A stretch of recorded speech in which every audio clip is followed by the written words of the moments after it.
and the RGV Titan guys are doing good, dude.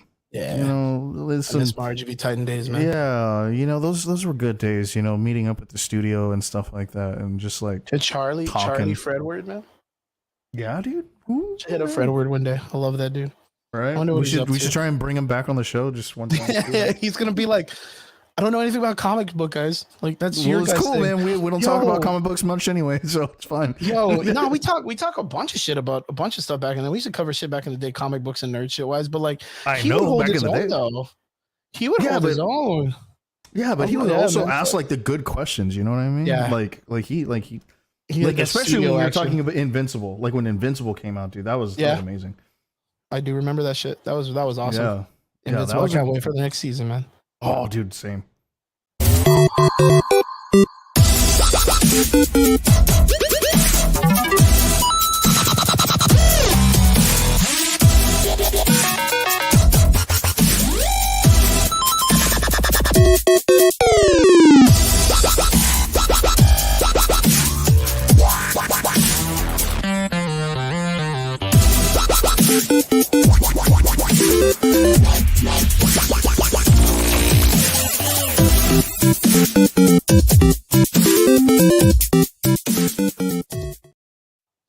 What is up? Welcome back. It's Friday night and you're here at the Average Boys Podcast. It's your boy Crispy, and I am here, of course, with my co-host Triggs. What is up, my dude?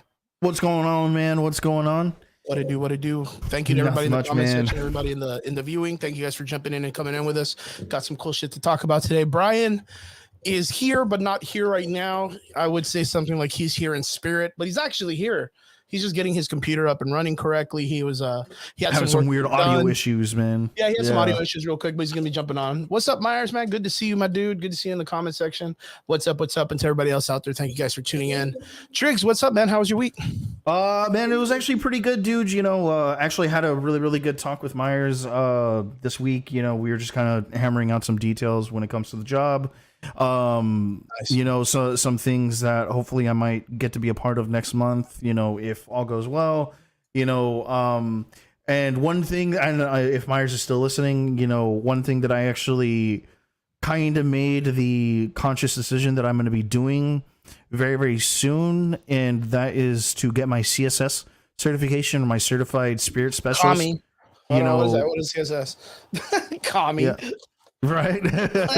You fucking communist. Yeah. No, dude. I'm gonna be getting my certified spirits specialist certification. So and what's that for? What is that?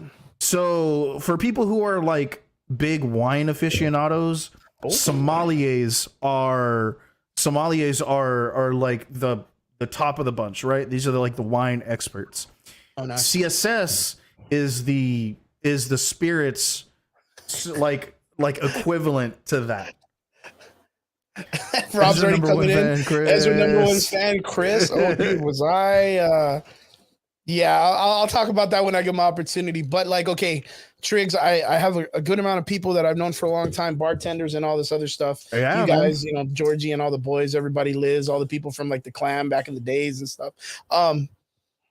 So usually most of the time, you guys get your bar handler's license or your TBC license here in Texas. Right?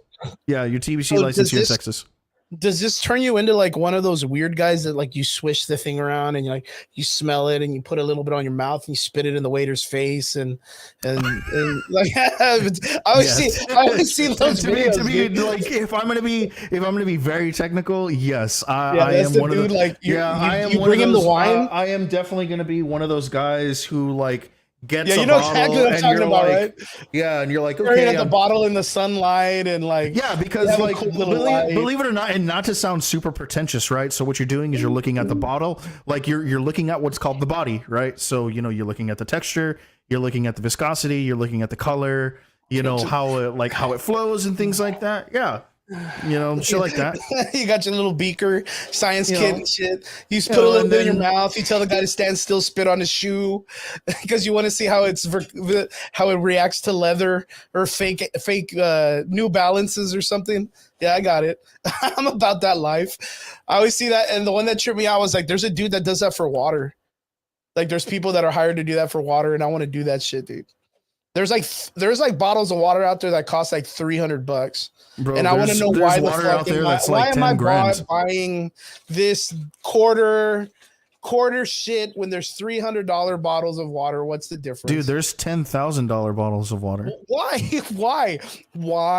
is Dude, it like the only thing that I can think of is that like it comes from like fucking Antarctic glaciers and is filtered through meteorites. It's like $10 million or 10 million years of algae and shit, and all the different viruses from back in the day and shit. Hey man, I'm just saying, dude, if you filter that shit through like meteorites and shit like that, fucking there you go. What does that matter? It's still water.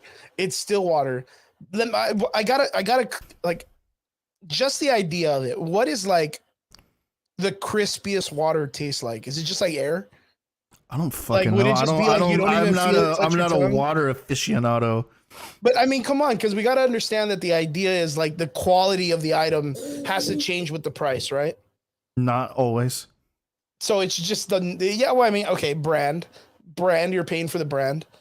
So, bro, we got to get up there, man. I can make a really interesting, simple logo, and we can sell a $300 version of this, dude. Easy, bro. I'm down. Dude, fucking dude, just Belle Delphine it, and just bathe in it and then sell it like that.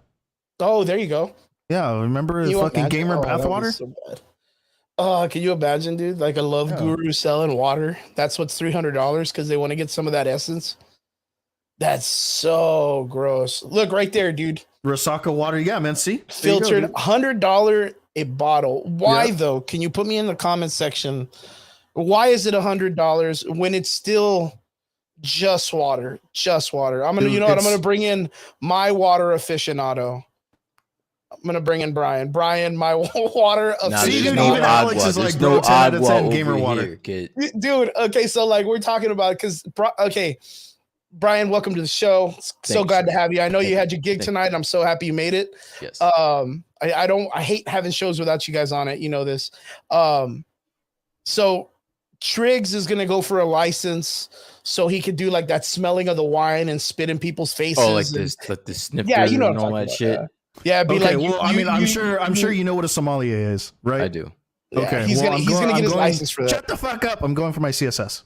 Nice, congrats. Yeah. So wait, what does that entail? Like, do you have to like? Yeah. So a CSS is gonna entail me knowing palettes on different spirits. I will be able to also tell the distillation process, the filtering process, where it's possibly made. So very much like a sommelier, where they examine the body, the nasal palate, the actual physical palate, then viscosity, and the distillation process, the fermentation process. Granted, with them, it's a lot different because like they taste like soil and shit like that. Yeah. With me, it's not so like that forward and stuff like that. It's fucking like I got anxiety from this. I got like I'm anxious about this now. Like when and how can I sell that you can spit wine in people's mouths? Like when can I do this? Because I'm gonna be like my boy Triggs.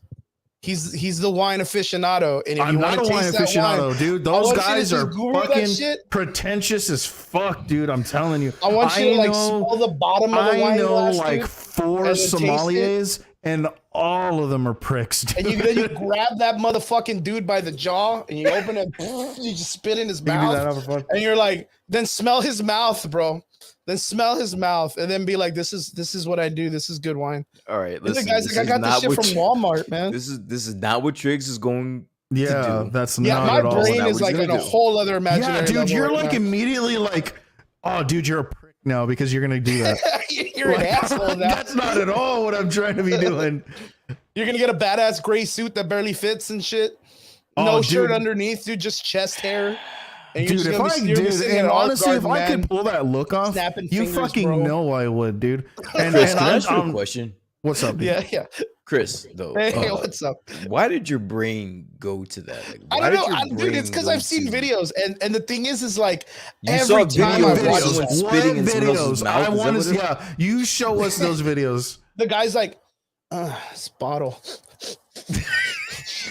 Yeah, the 1849, held by 13 people. And I'm just like, how in the fuck does this guy know that shit? And there's a dude in the back just taking notes, like, yeah, he's not wrong, bro. Check that. He got the 13 people shit. And that's because I had a 14th guy touch it, but he's not certified. And he's like, yeah, one guy not certified. No. And then he tastes it, and he's like, and he spit right in the guy's face, dude. And you're like, yeah. And the guy's like, oh, fucking burns. And he goes, yeah. What would you rate that in a pain threshold? About a 7? 7? Yeah, that's about a 1943 year. It's a good year. Like, it's just, they do weird shit. Yo, Chris, what did you do today, bro? You're in a rare form today. What's up with you, bro? It's the monster, dude. The monster. Yeah, dude. The OG monster. Right, dude. He's on his fuck shit right now, dude. He's drinking OG green monster. Yeah. You know what it is? You know what it is because, like, I told you guys I had the opportunity to go see the movie early, the Flash movie. So we're going to talk non-spoilers and then a little bit of spoilers towards the end. Did you knock anyone out? Did you take anyone hostage? Dude, I was so ready, bro. So at the show, I even messaged you guys about this. I was there Wednesday. Shout out to Edie Castillo, who runs ED Productions, who does awesome with setting up people to go see movies early, screenings, gives away posters and all this stuff. Put a bunch of links up for people who weren't able to do the 2-week early screening process, and was able to put up screenings even for the week of, which was really, really cool. They gave us posters, and I looked at the poster and I was like, oh, okay, cool. Like, usually it's cups or a shirt or something when you go to these movies, right? But they gave us a poster. And in my mind, I thought two things. My first logical thought was, oh, wow, a poster. This would be cool if you were living in the big city like LA or Hollywood and you go to a premiere and the actor shows up and you get him to sign it. It was that kind of poster, like a nice size poster. My second one was, it was to roll up in case Ezra Miller showed up and you had to defend yourself, and everybody's just swinging posters at him because he wants a hug or something. So those are two. So you were worried about that. Yeah, it's like I say, there's two wolves, man. Yo, I think honestly, listen, if I had money on it, and if my money was either between you and Ezra Miller, my money's on you, bro. Yeah, I think I could take him. I think I pull that motherfucker's ponytail so fast, dude. Yankees, like just straight to the ground. I don't give a fuck. So wait, Trix, you didn't see the movie, right? Flash. So I read the synopsis. Okay. I saw the first 5 minutes and I saw the last 20 minutes. So wait, you that's a whole movie. Ruined it? You ruined it for yourself, like before you even saw it? No, Ezra Miller ruined it. I made the conscious decision to watch other movies. Yeah, today. Yeah, because I do want to ask you about the movies you saw, because the ones that you posted up was like, oh shit, like that's pretty good. Ezra Miller can eat a dick compared to those dude, movies. I'm not gonna lie. From like what I've heard, my movies were way better. Okay. So that's gonna actually be my next question. So was it like a conscious effort? It was that yes, you heard what the Flash was about. If I'm gonna call a spade, yeah, dude. Everyone, like a lot of people whom I respect and respect their opinions, you know, I was just like, you know what, dude, I guess I can hold out on this movie for today. And I'm going to give my time to the movies that I really have been waiting for a while. And I saw Extraction 2 on Netflix. Ironically, they were both on Netflix. I watched Extraction 2. How was Extraction? Oh, dude, it's so good. I heard it slapped. Dude, wait, motherfucker. Was it better than the first one? I can't say that it's better than the first one. So it's not better than the first one? No. I mean, dude, not but the first one, like a little bit or like a lot of it? Oh, no, dude, this one holds up. Okay. I heard it slapped. Oh, dude, and it does. This is a straight 9 out of 10. Easy 9 out of 10. Nice, dude. Hell yeah, now I gotta watch that bitch. Yeah, I mean, but then again, it's one of those things like I tell people, like the first movie, for being like somewhat, I'm gonna say it, an original idea, an original IP, it really broke the bank. I mean, it really did a fucking amazing job. It was a fun fucking ride, and I'm not gonna lie, I think Chris Hemsworth is probably like one of the next top like action superstars of like the world, man. If they keep him in that nature. Like, I think honestly, out of everyone from the MCU, he's the most successful outside. He probably has like the brightest. That what was that Netflix movie? The Spider. What is yeah, the Spider Island or something. Yo, dude, That movie was fucking great. I love that amazing. Movie, I love that movie. It was so good. And he was really good in that movie, bro. He was maniacal in that movie. He was really good in that fucking movie, dude. I love that movie. And then if you've ever seen him in what was it? Was it Last Cabin in the Woods or something like that? Or Cabin in the Woods. Cabin in the Woods, yeah. Yeah, for you horror fans out there. Yeah. Did you? So you guys got to see that movie, right? Cabin in the Woods. Yes. Yeah. Dude, did that not? And I don't know if you guys are familiar with this back in the day, like that 5 a.m. they would show Angel on CW. Remember, which was like Buffy the Vampire Slayer. Remember they show like super early. Dude, if you watched Angel, I love Angel, man. That movie's so good. That TV show's so good. That movie, Cabin in the Woods, reminded me of the law firm in that TV show. Okay. Which was the law firm was I forgot the name of it, but they used to like house, protect, and represent monsters and demons, and they would host like events where they would like kill normal people for these things. So like the way that they explained that the Cabin in the Woods had like all that. No, wait, is that Cabin in the Woods or is that another movie? Cabin in the Woods. That's where they have all the basement or like the underground is all the different like isolated demons and monsters and stuff. Yeah, that was super much like that law firm that they had in that show. And I was like, dude, this is so legitly cool. I thought that was a great idea of a movie. But like to me, like Chris Hemsworth's like one of those dudes, man. He's like next runner up for like another Dolph Lundgren or like another Sylvester Stallone. Dude, he's got it, dude. Yeah, he's got it. Let me ask you guys a question. Why do you think more actors from the MCU don't get that type of burn? If you think about it. Other than Scarlett Johansson and what? Robert Downey Jr. Yeah, okay. And Robert Downey Jr. But Robert Downey Jr.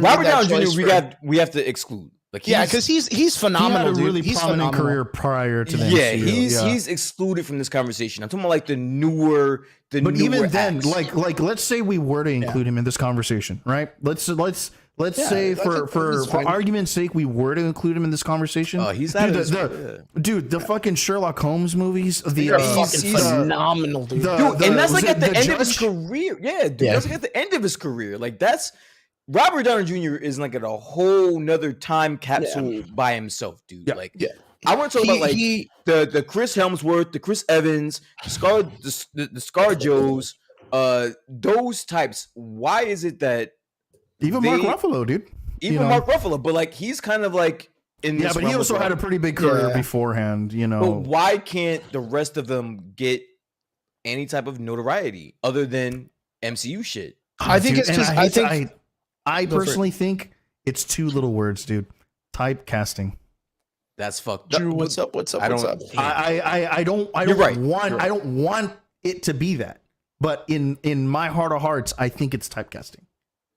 Well, the other thing for me is I just think that a lot of people don't have the work ethic of Chris Hemsworth. I think he wants to go out there and just do gigs. You look at him and he kind of like, he doesn't shoot anyone down for ideas. You know, like you look at that, like, what's his name? Chris Evans, right? Chris Evans is one of those like, well, if it's not a good director, if it's not this and that, then I'm not going to do it. But Chris Hemsworth is like, I'll do anything, you know, put me in. I mean, if they would have approached him right now for, what is it? Party at the End of the World or what? This is the End of the World. The one with the super bad guys. Like, I think he would have done that as a comedy movie also. You know, he jumped into the Ghostbuster franchise. You know, then he did Spiderhead, which, of course, good film, good director, good everything. But he didn't know what he was getting himself into other than that it was a psychological thriller, right? Hey, what's up, professional horny boy? Nice to see you, man. Man, we get the wildest screen names, bro. I love it, man. I love it. Thanks for jumping in, man. Thank you for jumping in. I just don't think that he shuns away from projects. Well, you know right now, I kind of think he's putting as much as he can under his belt, because I think a lot of people have kind of forgotten like a very, very sad fact when it comes to Chris Hemsworth. Why is that? Yeah, which is the medical situation. Yeah, he has a very, very high predisposition to Alzheimer's. Okay, he's wrong, old Rick. I figured it was wrong, old Rick. Yeah, what's up, my dude? Yeah, man, it's good to see you, man. Wrong Rick is such a great name. So he jumped in as professional horny boy at like right when we ended the show last week, like right when we were finishing. He was like, and he was pissed. He was like, I missed it. It's good to see you, bud. It's good to see you. So we're talking movies. We got a bunch of good stuff right now. Talking about Triggs. Got to see Extraction 2 on Netflix. And he's telling us it was a banger, man. And we're talking about like why is it that we feel that Chris Hemsworth, out of the original 10 Avengers in the first, or what, original 6 in the first year, I'd say 6. Like why did he have 7? Out of the better success out of the other ones, and it's I think it's his work ethic, man. I think he's not honestly, afraid. Man, and you know what? I really have to kind of give one other, because he has had a really, really big career. Don't say Chris Evans. No. Jeremy Renner. What else has he done? He got ran over by a fucking snowblower. Like I give it that. No, Mayor of Kingstown. Relax. Oh, that's right. Mayor fucking A. Okay. All right. I'll give you that. And plus the town, dude. You know, like he was also in the town. Oh fuck, and he was great in the town too. Yeah, bro. he's an. I love Jeremy don't get me Renner. wrong, dude. Like Jeremy Renner, like dude. All right. That was before. All right, dude. That was kind of before MCU. No, it wasn't. Yeah, it was. No, it wasn't. The town? The town? Yeah. The town was before MCU. No, it wasn't. Or maybe okay. Well, hold on. Maybe it was before. Right now. That's like splitting hairs, but like because you didn't remember that Jeremy Renner made his appearance before the MCU. It was before the MCU. That was 03 for that was a long time ago. All right, so if we're gonna and we'll even include the Hurt Locker before the MCU. Oh, I love that. He was in Hurt Locker. He was the main guy. He's the main guy. He's the main actor in Hurt Locker. Was he? Yeah, he was with Anthony Mackie. No, Hurt Locker was Jake Gyllenhaal. No, that's not. No, dude, he was also with Anthony Mackie. I think you might be talking about Hurt Locker Part 2 then. Hurt Locker was not. Okay, no, that was Jeremy Renner, dude. That was Jeremy Renner. Okay, my bad. Yeah, dude. So either way, Thor came out, and even then, that was before. Yeah, I'm sorry. So all right, 2011, Thor comes out, right? Yes. Okay. Now, and I'm talking about Jeremy Renner. We're talking about Jeremy Renner. We're not talking about Chris Renner. Yeah. We're talking about Jeremy Renner, and he first showed up in Thor 1, and then showed up later in the Avengers, where he gets taken over. That's kind of like where I feel he made his like. I stand corrected. It came out the year before. I stand corrected. But that was a close call, though. That was really close. Yeah, I said that was splitting hairs because I was like right around the same time. I'm very familiar with the time frame of these actors. I'm telling you, splitting hairs. Born Legacy, though. Born Legacy, that was the year after. Okay. Yeah, but you see, like even for plus Mission Impossible, bro, he brought Thor to life on screen better than most in the other Avengers movies. Like when they introduced him in Thor, I remember I was stupid excited for no good reason. Because like Hawkeye in the comic books, being an Avenger, West Coast Avenger, super good character. Like towards the later years, he becomes a little bit more prevalent, but he was always just a dude with an arrow. Okay. But it wasn't until like the further comic books, getting closer to like the heavier comic books of like Disassembled and all that stuff, is where they gave him a more prominent role, but they took him out really fast. Yeah. So like it was very weird, but I was so excited to see him in Thor. Like he literally just made that movie, kind of come to life after that situation. And then you kind of were like really realizing that there was a possibility of giving like a full-on Avengers movie. Like you saw Nick Fury, you saw Maria Hill, and then all of a sudden they're like, the Hawkeye, he's up in his nest, and he's just like, that was so cool, man. The TV series. I don't remember you. I remember we had like the list of TV series when we did like our listing of TV series of Disney Plus, whatever. I remember we did that, and I was the only one that was saying that Hawkeye was underrated. I know. I said it was really good. That show was fucking amazing. Yeah, you look at it now and you're like, fuck, they really put effort into that one. Compared to all the other shit that came after it, like they put some like real, remember the chase scene when they do the big arrow and all of that shit? That was like movie Civil War. That was a fucking badass scene. I go back sometimes, I watch that season for that part. I wasn't a big fan of like the baiting for Kingpin, because when they introduce him, it's kind of like throwaway parts, right? But like that ending scene of them fighting all the dudes in the center, like was really good. Elizabeth Olsen, man. She's the correct answer for the next person. No, I think even more so than Chris Hemsworth.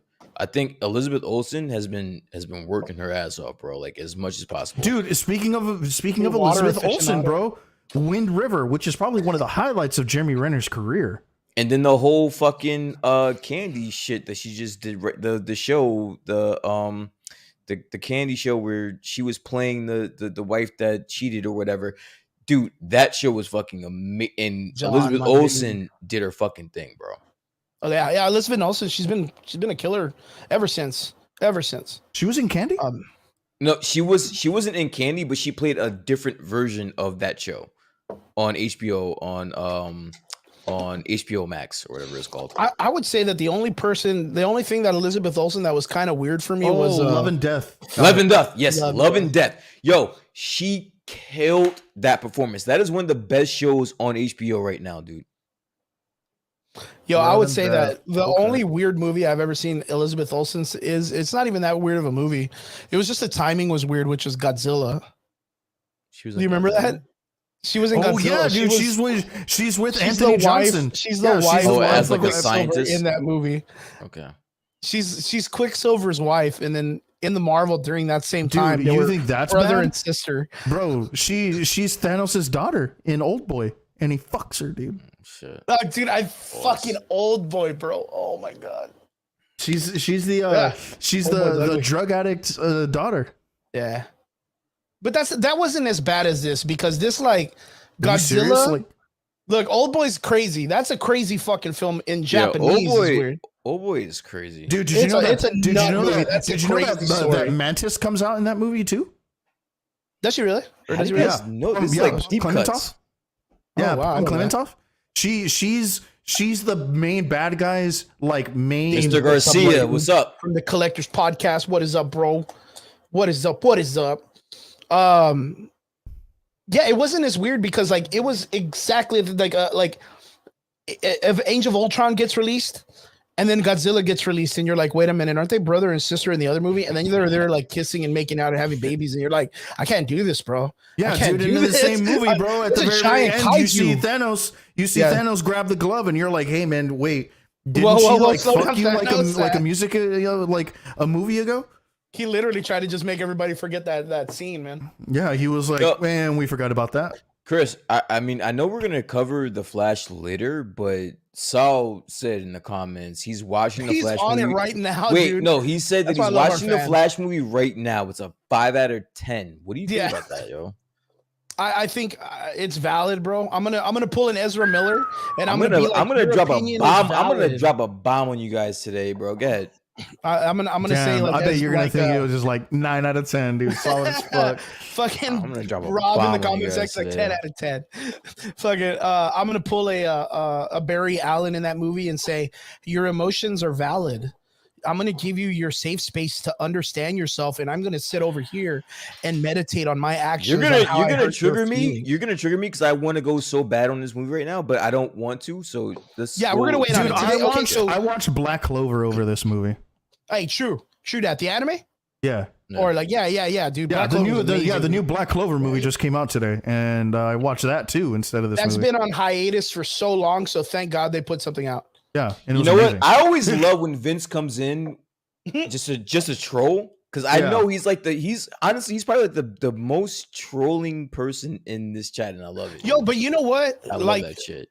The reason why Vince is such a cool guy when it comes to this situation is he is 100% a Flash fan. Yeah, he went 100% to go see this movie, not because of Ezra Miller fucking Hawaii or touching babies or whatever the fuck he did. He went because he loves the Flash.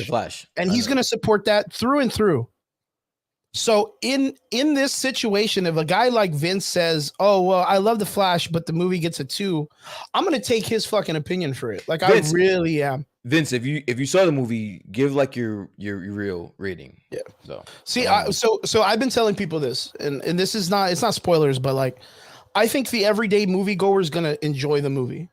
Because it's like an event, like it's fun. It's like one of those rides at Universal Studios. You get in the little cart and they drive you through the fucking theater or whatever the fuck. But if you're like a comic book dude, like you're gonna fucking hate this movie. Let's not ruin it. Yeah, you're not gonna like it. We wait. Yeah, we're gonna wait on this. We're gonna definitely wait on this shit. But yeah, like overall, going back to what we're talking about, I think Chris Hemsworth, for him coming out in Extraction 1.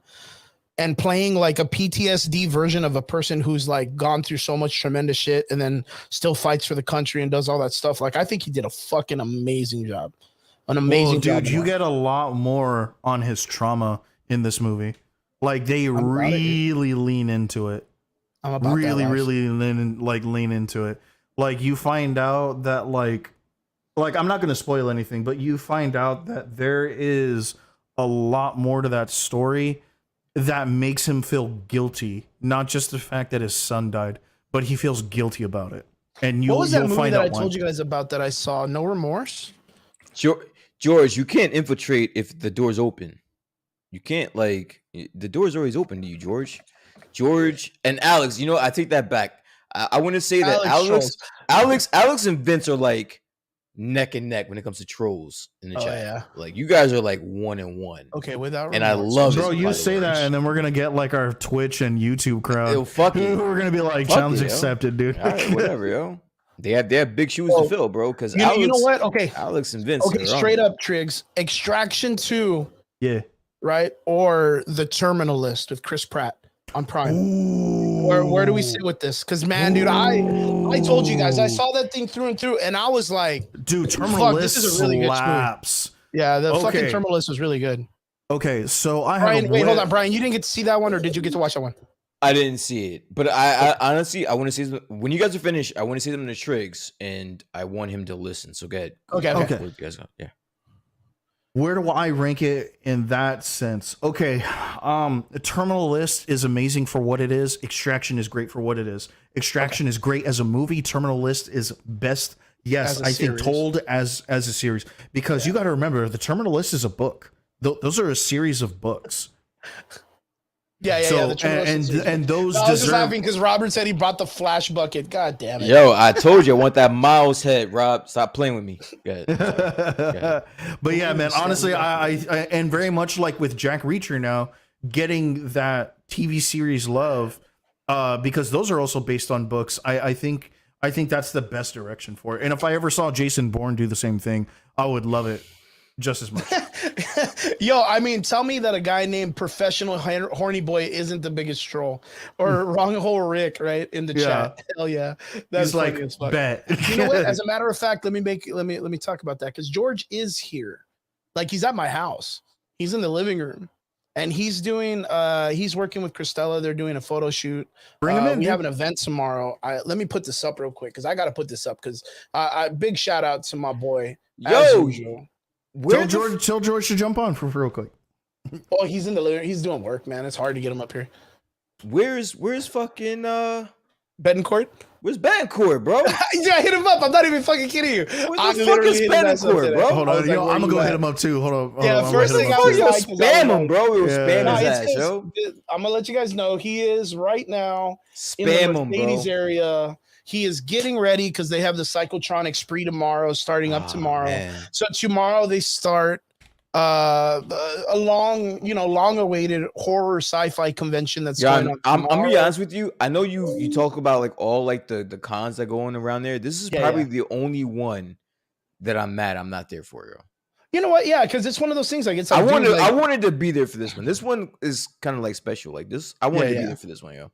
Yeah, this one's pretty wild. It's going on tomorrow, as you see, June 17th, 11 a.m. to 7 p.m., and then January 18th about the same time. It's going to be pretty cool. It's going to be all based on horror and sci-fi. We're going to have the actor from the holiday special, Werewolf by Night. One of the actors that's going to be there. It's the dude that played the big Viking guy in the show. So he's going to be there tomorrow. I think his name is like Kirk something. Really exciting, but you know, we got a bunch of cool stuff that's going to be going on. Vampire pageants. Dude, we're going to have like a goth pageant and stuff. Tickets on sale, $15, Saturday, Sunday. You know, guys, go check it out. Here's the dude right here. Kirk Hatcher. He's the guy that was in Werewolf by Night, this guy. And he was also in Gremlins. He was he worked a bunch on RoboCop and all that other stuff too. So Return of the Jedi, like Star Trek 4, like it's just good shit, dude. Bro. They're gonna have a rage room. They're gonna have good time axes. I think they're gonna have archery ranges. I told them that they needed to do this thing, and I mean it's just a call out. It's just a simple like, yo, they need to have since it's a horror event, bring a bunch of paintball guns and set up like zombie targets, set them out kind of far and see who gets the best like headshot. And then from there, give them like a little award or something. That'd be pretty nice. Whatever they do, shout outs to Michael Betancourt and as a matter of fact, I think I might be able to get him in for 5 minutes to discuss the event. Get him in here, bro. I think he can give us 5 minutes to give us some a little bit more on the event. Chris, please send him the link. Do your thing. Yeah, for sure. Let me get to him right now. On it. Yeah. Shout outs to him. And shout outs to the entire team. Like, bro, you're gonna post this number up like that? Chill out, great, bro. There you go. I just got him out. I'm sending it right now. As you can see, I'm on business. It's what I do. Yeah, man. He posted his phone number up. Now people are gonna be calling him. He's the man, dude. You call him. Yeah. You ask him questions about all this cool shit. It's ready to go. Yo, don't spam Michael Betancourt. But yeah, man, I'm gonna be there tomorrow. Don't dox this guy, man. Come on. Right. There's no doxing. Yeah, I'm gonna be out there tomorrow. I'm actually gonna have a table set up for us, the podcast, and for Everyday Media, and for my digital media stuff, where I do my photos, photography, video, all that good shit, drone flying, all that shit. Pole dancing or whatever else I do. Yeah, I'm gonna be fucking doing it all. I'm gonna tell him I'm a water connoisseur, like fucking a water connoisseur, like Triggs. I'm gonna tell him water. Dude, I've been in my industry for 15 years, bro. Get with it. I'm a stripper, bro. I've been stripping for 28 years, bro. And I do hair. And I do hair and nails, man. You watch that, man. That's why you got no boyfriend. Hey, man, what the hell? No, but straight up. So overall, give me a fucking rating for Extraction 2. For Extraction, yeah. Oh, dude, easy 9 out of 10. Easy 9 out of 10. Yeah. Easy. And what about this Black Clover shit you're talking about? Dude, okay, so Black Clover, my only gripe with it is I don't know where it falls in the continuity of like what's going on in the story, because like I'm currently reading it. Here. Yeah, so like I'm currently reading it. I have no idea where it falls in line with all of this, so I'm a little bit Hold up. The businessman is here. Oh, he's here. He's here. My boy. Mr. Hey, guys. How's it going? Hey, what's up, Ben Court? What's up, man? What's up? So tell us. You know me. I never stop moving, guys. So tell us about it. Tell us about everything you guys are doing for setup and all that stuff. We should be expecting for tomorrow. Well, setup started, and we were happy to have all the vendors that came in today to set up for the Psychotronic Spree. You know, we're going to have what's going to be a unique event for the Rio Grande Valley. You know, it's horror and sci-fi. It's 18 plus, so this one's for the grown-ups only. No kids on site. We anticipate people coming in dressed a little scantily clad. We have our models on site. We have strip clubs that will be there. We have which establishments of the gentleman nature will be in attendance. We are glad to have Stilettos from McAllen, Stiletto Gentlemen. We have Jaguars out of Harlingen coming in. Okay. And then we have the all-male review from McAllen, Texas coming in. Oh, never heard of them. Hi, Chris. There you go. Yeah, I'm a member. I've been a member for years. I got Chris, my awards card or whatever. I don't know what they got. No. All right, dude. So, like, tell us what should we be expecting from this, because it's been a while that we had a horror convention or anything that's close to that nature. I don't think we've even had a sci-fi convention before. No, we haven't had a sci-fi con. I've been trying to get something this off the ground for a while. So I'm really glad that my business partner, Abel Flotis, was down for it. He listens to my lunacy and all the crazy things that I want to do, and he says, let's give it a shot. Yeah. So tomorrow we have Kirk Thatcher on site. He's in Star Trek, the movie 4. He's the Mohawk punk that flips off William Shatner. He reprises that role in the second season of Picard, Star Trek Picard, and he flips off Picard in the same Mohawk on the same bus. He did special effects and digital effects in Return of the Jedi. He did Jabba the Hutt and all that jazz. He was a werewolf by night. He was one of the bounty hunters that fought one of the main characters in that. Yeah, he does a lot of crazy things. I mean, he was even the voices for the Gremlins in the first movie and in A New Batch. So, like, this guy, is he like is he a special effects guy? Is that what he is? Is he? Yeah, he's a special effects. He's an actor. He's a writer, a director, a producer. He's a different type of guest. You know, obviously, you know, when people do these type of shows, they bring in, you know, big boobs, you know, pretty girls, all jazz, and we have those on site also. But we really wanted somebody that you could talk to and say, you know what, I want to make a movie.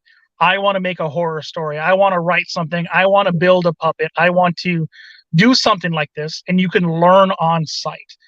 You know, so we're we're actually pushing for, you know, local creators, local content creators, filmmakers, writers to come in and meet people that can teach you to do what you want to do. Very cool, very cool, very cool. What about all the events that you have that are on the outside of that? Like in the sense of, I think you mentioned like archery. Yeah, like we have an archery range that's going up tomorrow. We have the outrageous rage room from Harlingen will be setting up their mobile rage room outside. Nice. So if you got some anger, come in, pay a small fee. It'll be a discounted price from the normal fees, and you can break TVs and glass bottles. Let all loose. They'll have all the protective gear for you there. They'll have crowbars, sledgehammers, baseball bats, the whole 9 yards. Yeah, even I'm donating a big old school box TV so somebody can shatter that. Dude, I wonder if someone ever just like ugly cries after like one of those rage rooms. Just like and just fucking go cries, dude. Like, you never loved me. You unlocked a new hidden ability, right, dude? Just like, you know, like they finally let out all the trauma, and it's just nothing but fucking tears after that. Like, I would pay to be the guy like in the other room, just. Yes. Just a therapist and stuff. Yeah. What else other stuff should we be looking forward to? What about like what are they gonna do for like vendoring and things like that? Like it can't be like the whole like regular kind of, you know, retro Comic-Con kind of vendoring. It's not, and honestly, stuff, right? It's and I hate to do it, but I have to call out the local vendors. 100%. You know, people do not believe in the type of show we're doing. They, I've heard nonstop. No, you know, no one's going to go, or no one's heard of the venue, and I get it. It's a new thing. It's something new. Yeah. But to get told to your face, hey, you know, we don't want to go because it's gonna suck. You know, that's heartbreaking. So we had to approach vendors that are different. We had to call CBD shops. We had to call gyms. You know, we have OnlyFans models that purchase booths. Wait. Let me just cut you off really quick. What was the reason why people were saying that people would not come? Why? You know, 100%. It's not in McAllen, or this isn't a show that's normal, or we can't bring our kids, so nobody's going to come.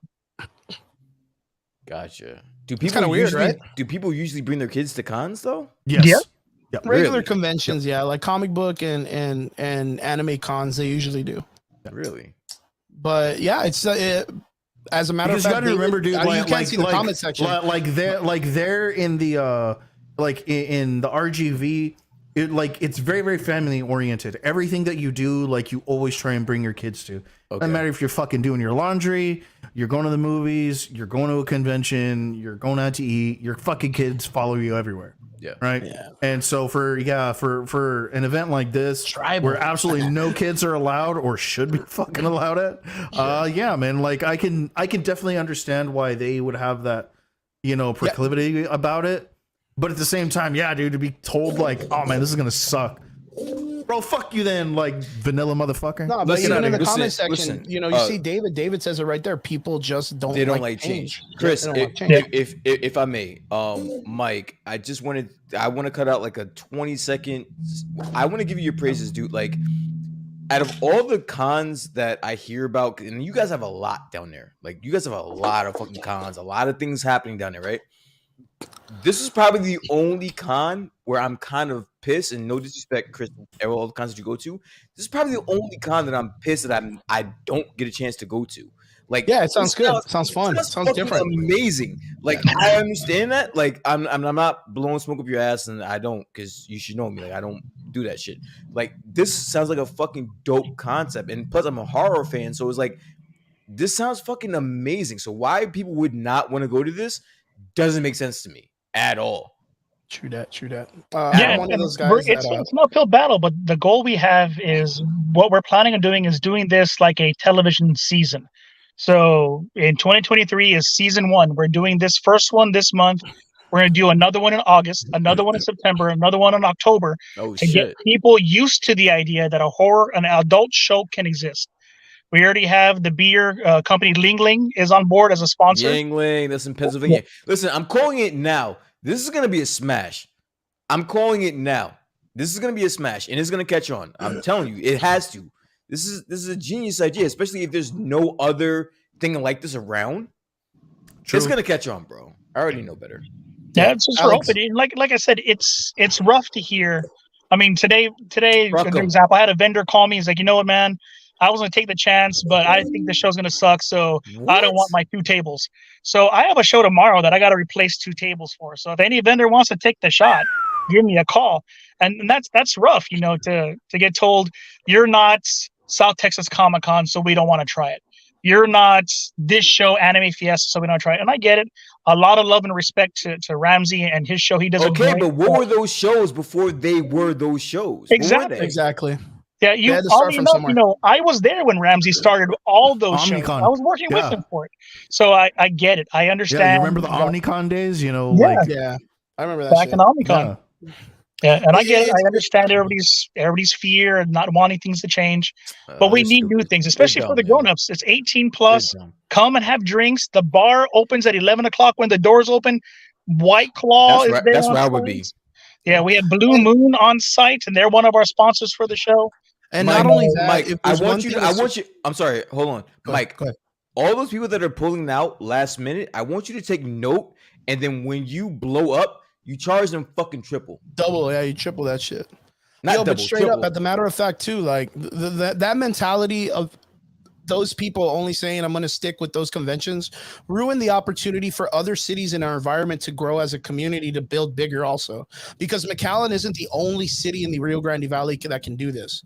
We have a South Padre Island that does not support the community at all when it comes to running conventions. Mercedes, where he's running it, has probably one of the biggest livestock shows in almost a South Texas to nation. And to run a convention like this in the same city, it doesn't sound like a bad idea.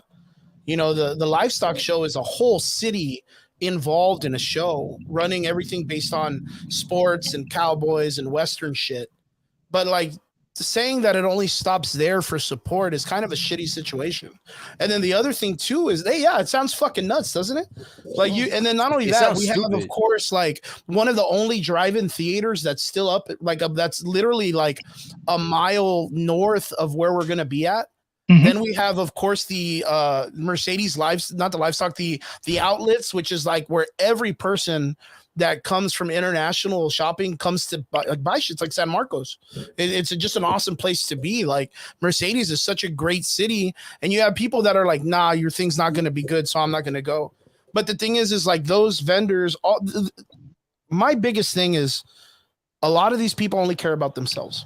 They don't really truly care about building the community. Like, that's it. Even some of these shows that get run are run by people who only care about themselves.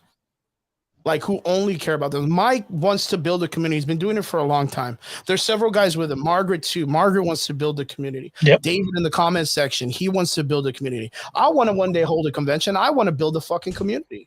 But you got other people out there that only expression is that they have to tear down other conventions or vendors or events to make them look bad, to build their names. Like, they have to talk shit, but they're willing to cut anyone off. I will never understand. Yeah, it's fucking weird. Who does not want to go to a horror convention? Like, people are posers. You know, and there used to be a I'm not going to say a prominent horror convention, but there used to be a pretty annual horror convention down here, HorrorCon. Yeah, that went on for like what, 4 years? There's one out here in New Jersey that goes on every fucking year, and it sells out. Yeah, this one doesn't. This one doesn't. That's why they stopped the HorrorCon, is because the numbers decreased. And so that's why it's been on the decline, and they just kind of left it as is. And that's why it's a good opportunity that Mike, there's another one too. They had the Hack and Slash, or what's the one that they do? Yeah, Camp Hack and Slash, which shout out to Daniel and his team at Camp Hack and Slash. Yeah. He sponsored a bunch of our animatronics that we have at the show. He delivered his stuff. Poor guy has gallstones. He's getting surgery and all that jazz. Oh, shit. He's in recovery, and he even came through and gave us stuff. There's like a small niche of people who like are real horror fans. And people who actually like will do anything to build that community. But you know, more so, it's also what I and looking from an outside looking in, I'm not a big horror fan. But if my wife dragged me to this, outside of, you know, the OnlyFans bitches and, you know, like the strippers and the boobs and booties and stuff like that, you know, like dude, like I get to experience a different kind of culture because like horror culture is a very valid thing. That is a big fucking thing. It's also very, very prominent.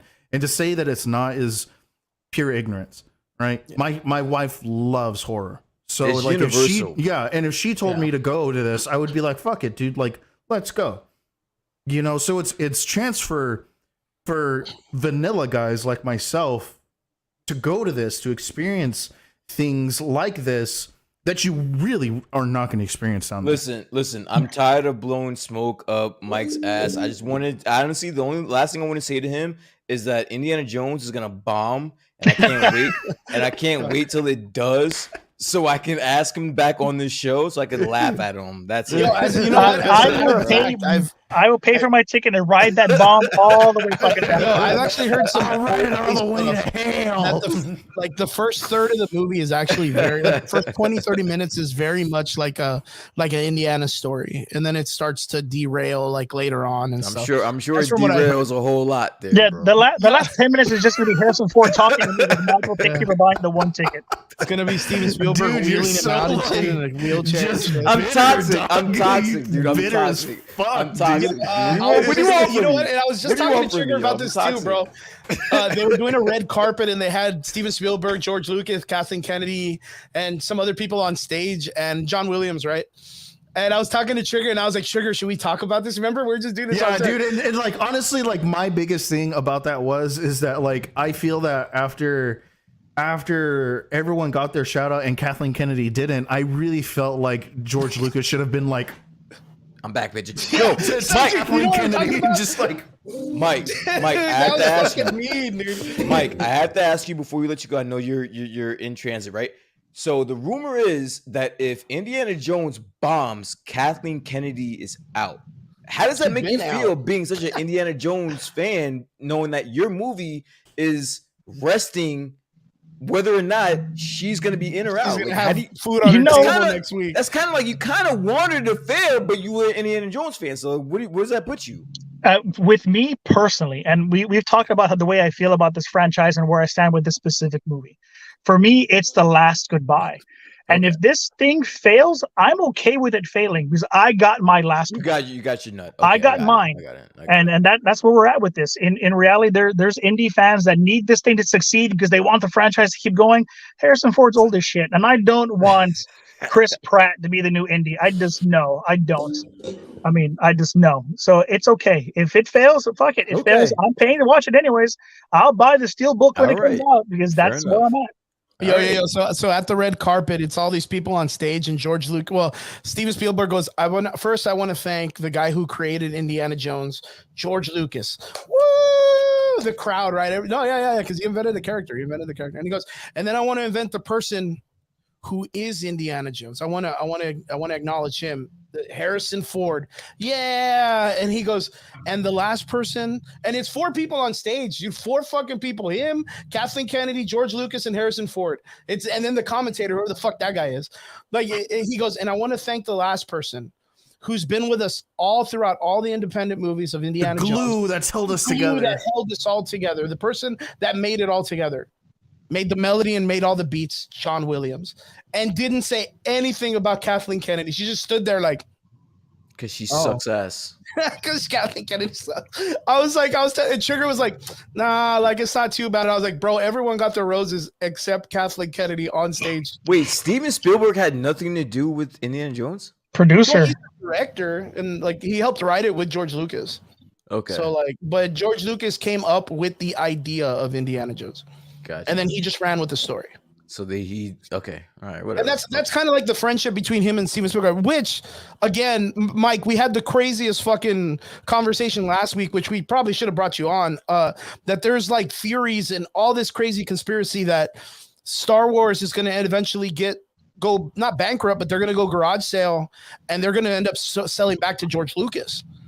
And we were talking about this.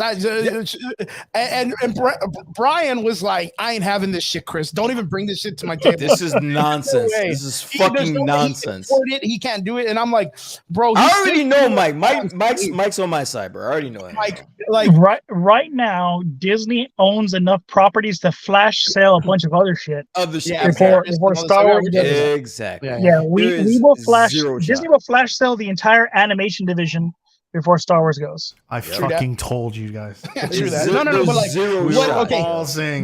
like, but okay. The last question of that conversation, which is also important too. I know, Mike, you got to get going. You got to go to Jack in the Box or wherever you're going to go on the road. My wife is texting me inside with my son at Waterford. He's like, "Do I need to go on a podcast to get pissed at you?"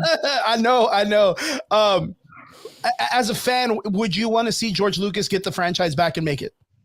I don't want George Lucas to get the franchise back. Why? It's a new fucking time. George did what he did. George did great, but it's not 1970. Let's go. It's new. It's a new world. We need new stories. We need new blood. That's why. If we don't change, we grow stagnant and die. That's why I fuck with you, Mike. I'm about that Star Wars stagnant life, Mike. I'm sorry. I'm about that. It's because while it's staying stagnant, I just wanted to have a good finish line. I wanted to reach the fucking. I wanted to hit the line at the end of the race and shit with its chest and all that stuff. But god damn it, I'm so tired of it, dude.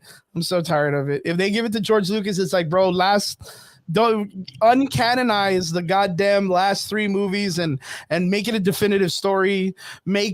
Tell me a backstory of Luke and all this other shit. Give him something better than what we got, and then fucking fuck off, dude. All right, let Mike go. Mike, thank you so much for coming in. Mike. You're the GOAT for this, yo. I appreciate it. Yeah, we appreciate you, Mike. Thanks for having me on, guys. As always, I'll go watch Flash next week, and we can talk about and bitch about it next week. We can destroy it all together, dude.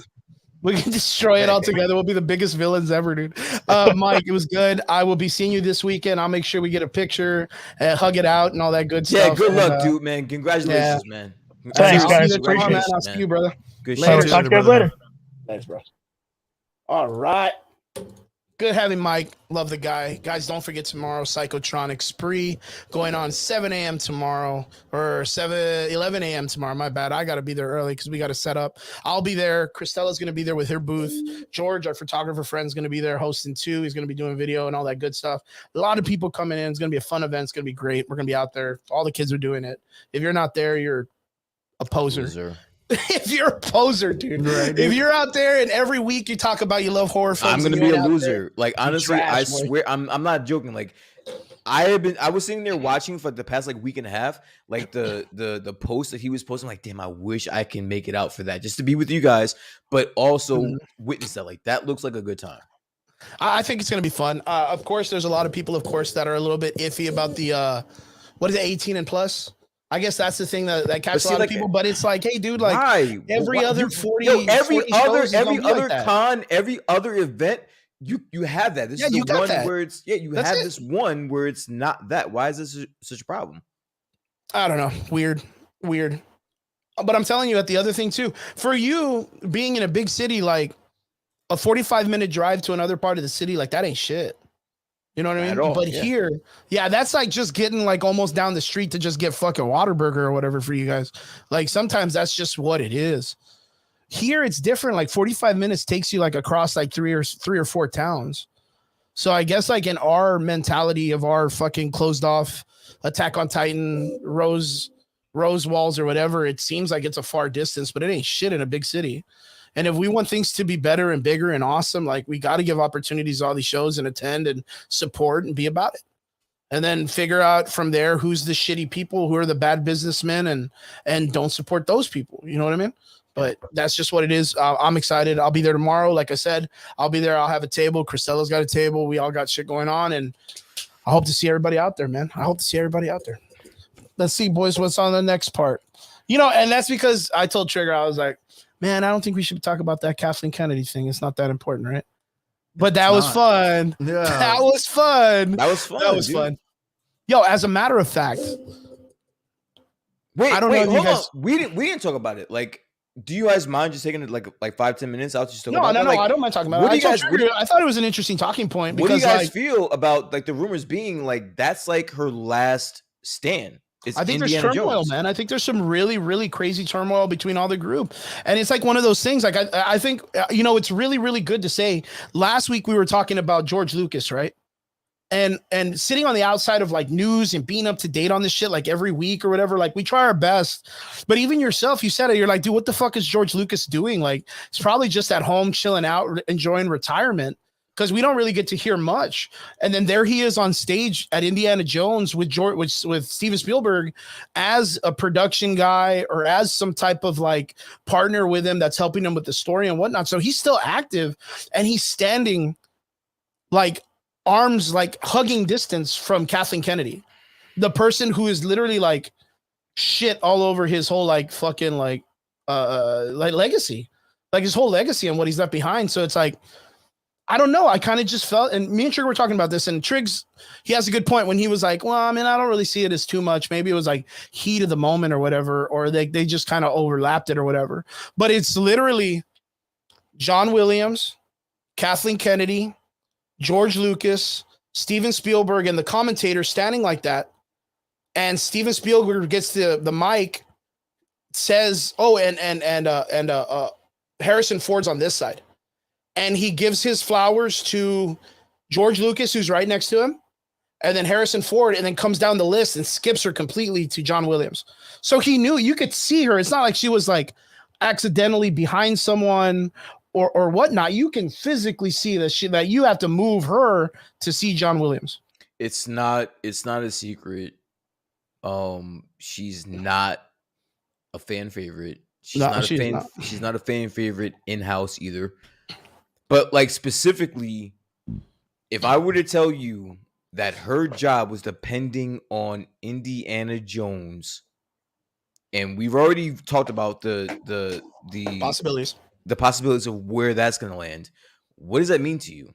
Like, are you guys excited about that? Like, are you guys happy that maybe she's gone? Like that the reign of Kathleen Kennedy could be over? Like, are you guys excited about that, or are you guys watch, I'll put it out there real quick. I'm never excited, and I don't like to wish like ill will on other people. I'm not excited of her losing her position at Disney or George Lucas or whatever. But like, dude, like you have to have some accountability. Like you just can't keep someone around like that. That's like like how do you self-sabotaging? Like self-sabotaging to an entire franchise and different IPs over and over again. Like it's just not good for the franchise. So if it has to be done, it has to be done. She just has to have accountability. If that was her okaying everything to go down, her saying, hey, it's cool, like let's do this, this, and this, then straight up she needs to be let go. Like that's just what it is. You know, how do you with that much resource? Nah. Brian's, I don't give a fuck. Hey, get her the fuck out of here, bro. I'm sorry. I hear what you're saying, and I kind of feel what you're saying, but you don't want to wish any ill will on someone, especially losing their job, their livelihood. Mm-hmm. But bro, enough is enough. Accountability, man. Enough is enough, man. Enough is enough. You had when she took over. Look at it. When she took over Star Wars, it was probably still coveted as one of the best franchises of all time. It still kind of is, just because of its legacy. But when she took over, it was like, all right, what are we doing now? Like, let's go. You had the fandom right behind her, and then she just drove it into the ground. I'm sorry. It is what it is. And it's not like you can't resource the old material. It's not like you can't just go back and be like, hey guys, this is what we have, this is what we've been doing. How do we grow from it organically and respect what we've had? You don't just say, hey, well, you know what, fuck all that shit back in the day, starts anew right now, we do it, we're smarter, we're this and that. The guy who created the whole thing's not around anymore, fuck that guy. I do my own thing. It's just really weird. It's just really weird. Tricks, what do you think? You think? Actually, let me pose the question to you. Do you think her job should be in the balance of Indiana Jones franchise that really no one gives a fuck about? After all she's been through, do you think her job should be in the balance of an Indiana Jones movie where the lead actor is like 100 years old. Dude, and I'm trying to look at it, at this not just from like a fan standpoint, but from like a business standpoint, right? And if I'm gonna look at this as like a fan, I think it's both in the same. To be honest with you, yeah. I mean, what we want to think that though, yeah. Like we want to, right? Like us as fans, we sometimes very arrogantly think that we know what's best for the franchise. Yeah. And from a business sense, do I think that her career should be put in the line for this movie? No, it should have been put in the line for fucking a long time. Yeah, for fucking for the last Skywalker. Yeah. That should have been like, Kathleen, what the fuck are you doing? Yeah. And then when Book of Boba Fett came out, that would have been like, okay, we are contacting your management, and your lawyers. We are renegotiating your fucking deal tomorrow. You Bro, will and those be were here all bright and layups, early, dude. and we are going over layups, your man. fucking contract because everything that you have given us has either lost us money or has fucking has had our fans in upheaval ever since. How is it that we can give you any more money and assurance, and how could we believe your assurances to us after all of this? Let me ask you guys a question. You guys consider yourselves Star Wars fans, correct? I would like I slept at Rogue One, man. Right? All right. Yeah, I fell asleep in Rogue One. Do you guys know how much it costs for Andor to be made? Dude, it's expensive.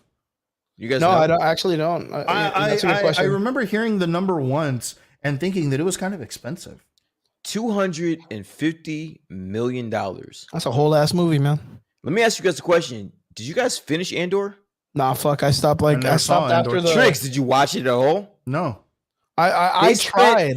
250 fucking million on a Star Wars show that a lot of people couldn't finish, man. Yeah. And you know what? I really fucking tried, dude. I really tried. Because again, like, you know, I'm it's very crazy because like I got to see The Flash and I put my comment about it on my social media, and my phone by accident put that I thought it was a -6 out of 10 when I actually thought it was a 6, like a high 6, low 7. I saw someone that and I was like, "Ow, yeah, dude, damn." I'm gonna get on Christella was crying. Ass, she thought it was the funniest shit I ever posted. I'm gonna get on Chris's ass, bro. Yeah, dude. One of my friends from high school jumped on and was like, "Oh, well, this is what all the Marvel gatekeepers say when a DC film comes out." I saw that, dude. I saw that. I was like, "Whoa." Yeah. Wait, one of my friends from high school so some dude that he knows like was kind of like bashing him a little bit. It was just the context was that like he didn't like the Flash. He kind of stated a little bit why. But you know, Chris is very animated when he talks about, you know, like why he doesn't like things. So the friend didn't like the Flash. Yeah, the friend was like, "Oh, well, that's you Marvel gatekeepers." Because he's saying that I'm a Marvel gatekeeper. And that, you know, for someone who reads comics, like he'd like to keep his opinion for himself. And I was like, "Oh shit. Cool. Well, sorry, dude. I don't know a lot about comics, I guess." Yeah. I guess I don't know a lot about comics, but we'll see how that goes. But I just told him what it was, in my opinion, and I was like, "Look, dude, you can go out there and like it if you want, but the movie doesn't have any bearings." Like, so I mean, we're going to talk about it. The fan, he hadn't seen it yet. But he just didn't like my opinion. Okay, he didn't like my opinion because he just thought I was bashing it because it's a DC movie. And I've said this a million times before. I've championed for DC to be successful. I championed for Star Wars to be successful. Fuck, I championed for goddamn the Monsters High School shit in the Disney Channel to be successful because I want those to be good. Like I'll vouch for you. I'll vouch for you. Yeah, you are definitely critical and surly and a whole bunch of fucking words that I would love to think of right now and jaded. But you will at least you're definitely jaded. But you will definitely watch it first. Yeah, dude, I want to watch it. I want to like it. You will give it a chance, and then will come your hate afterwards. Yeah. I will give you that. And I will say this, as rare as it is, there have been a few times where you did come out and you were like, okay, I'm not gonna lie, this is actually a lot better than I thought it was gonna be. Then I thought, yeah. I'll claim it. It's not often, but it does happen. We're about to talk about it because I did not see you rating this movie as high as you did. Like I'm telling you, like when I got out of it, I was just like, all right. Like Tom Cruise is a dumbass, but all right. Like Steven Spielberg, man, that guy needs to work at Burger King or something. Okay, so that's what I totally forgot about that. So this is not to. But you know what? Hey, you know what? We did have some stuff that we were going to talk about. I wanted to talk about. I don't want to get ahead. Of course, I want to knock it out real quick. I really think we're going to talk about this shit a lot because the Flash movie really it's important to kind of talk about because I want to get to this because I want to help people because a lot of people are still like. Ezra's a monster or Tom Cruise said it was good. Like I'm a Flash fan. I want to support and I want to get that out there so people know like, look, I probably know a lot more of the comic book character than you guys based on that. I just didn't watch the CW and I'm huge across the entire DC. And I'm not talking about the boys here. Like we all know about shit for the comic books because that's what we've done all our lives. But if you're out there and you're a true comic book fan, you haven't been impressed by the DC universe in a while. Like that's straight up. If you're a DC comic, even a Marvel fan, you're not impressed by what they're doing. But you can understand that these are movies and they're meant to be fun and shit like that. But I want to get it out there before you listen to Tom Cruise, before you listen to Steven Spielberg and all these other weird motherfuckers that are coming out and the director being like, you're going to forget about Ezra Miller's shit like after this situation because it's the best thing since the Q-tip. I promise you I won't. Fucking the whole fuck. No, I'm not. I bet I won't. But like I want to scratch away the bullshit because a lot of people are like, when the person messaged me online and told me about what they felt about it before they saw it, they said, well, a lot of critics are saying it's good. And I want you to know that's correct. A lot of people are saying also said it was the best fucking comic book movie of all time. And a lot of these people get paid about $1,500 to say that shit because they have social reach. It's the same thing as chicks that get to get free contacts or wigs or costumes and they get free items because all they got to do is promote and they get free shit. And believe me, I've talked about this before with the boys that if we ever get invited to a fucking Flash movie or something, this is the reason why we would never be invited because like we're not going to be invited. You will not be able to get all three of us on the same page to where we just like cape for a fucking movie. This is no way. But straight up, if we got invited, we would have to sign like an NDA or some kind of disclosure. But we're going to be winking at you in code saying it sucks or not. Like straight, we're going to find a way because we're not going to cheat you guys like the way this shit. Yeah, dude, this movie was great. Yeah, like we're gonna be fucking giving you the winks. I'm gonna tell you right now, I'm not doing that shit. I'm not winking. I'm not. Doing I'm not doing none of that shit. Like I'm gonna tell you guys, if you listen, if Brian, were you gonna ask me something? Yeah, I was gonna ask you something. All right, what's up, dude? From what you've heard, right? You've heard just like we all did before we saw the movie that it was a great movie. You know, it was. And again, I don't want to dive into this, but what about it made you not want to see this movie so fast? I think it's just and you know this kind of leans into like the whole like I shouldn't believe critics, blah blah blah. Like I should go see it for myself and stuff like that. For me, it's the fact that the opinions of the people who were saying these things I happen to highly respect, and so because of that, I made the conscious decision to watch other things first and give those things priority. Fair enough. I don't want to like bleed into this. What I wanted to say earlier is that I was in there in the previews and I've made a conscious effort. I made a game time decision, and Triggs, I'm sorry. I gotta let you know that I'm gonna make a conscious effort to watch the next what the fuck is that movie called? The Extraction? With the sand. No. You mentioned it in the group Dune, chat. right? Yeah, Dune. Oh, so I made a conscious after watching the same fucking preview I saw for like a million times. I'm like, you know what? Maybe I should give this a shot. Maybe I should give this a shot. Oh, and Mission Impossible. Mission Impossible is done. I'm watching that. Oh yeah, like, that's gonna happen. That's gonna happen. Like Tom Cruise can do that right. Yeah, no, they got me. I haven't watched a Mission Impossible movie in like 10 years. I saw one. But for some reason, this one I want to see. The Dune trailer, I'm sitting there like, you know what? I should give this a chance. I should actually give this a fighter's chance. And if I don't fall asleep watching the first one again, I will watch this second movie. You know what I think it is? You know what? I'm going to tell you what helps me when I watch shit like that is that I don't look at it like an action film, which it's portrayed to kind of be because it's kind of looking like Star Wars. I thought it was an action film. Yeah, you see, that's the thing. I look at it like a politics film. Yeah, it's a fucking novel. It's a fucking novel on screen, dude. And I wasn't prepared for that. Yeah, that's the thing. So is like I don't you kind of have to look at it like the Manchurian Candidate. Yeah, kind of like shit like that. Yeah. Okay. So Manchurian Candidate is very politically driven. There is some action scenes in it, but it is not an action focused movie. Yeah.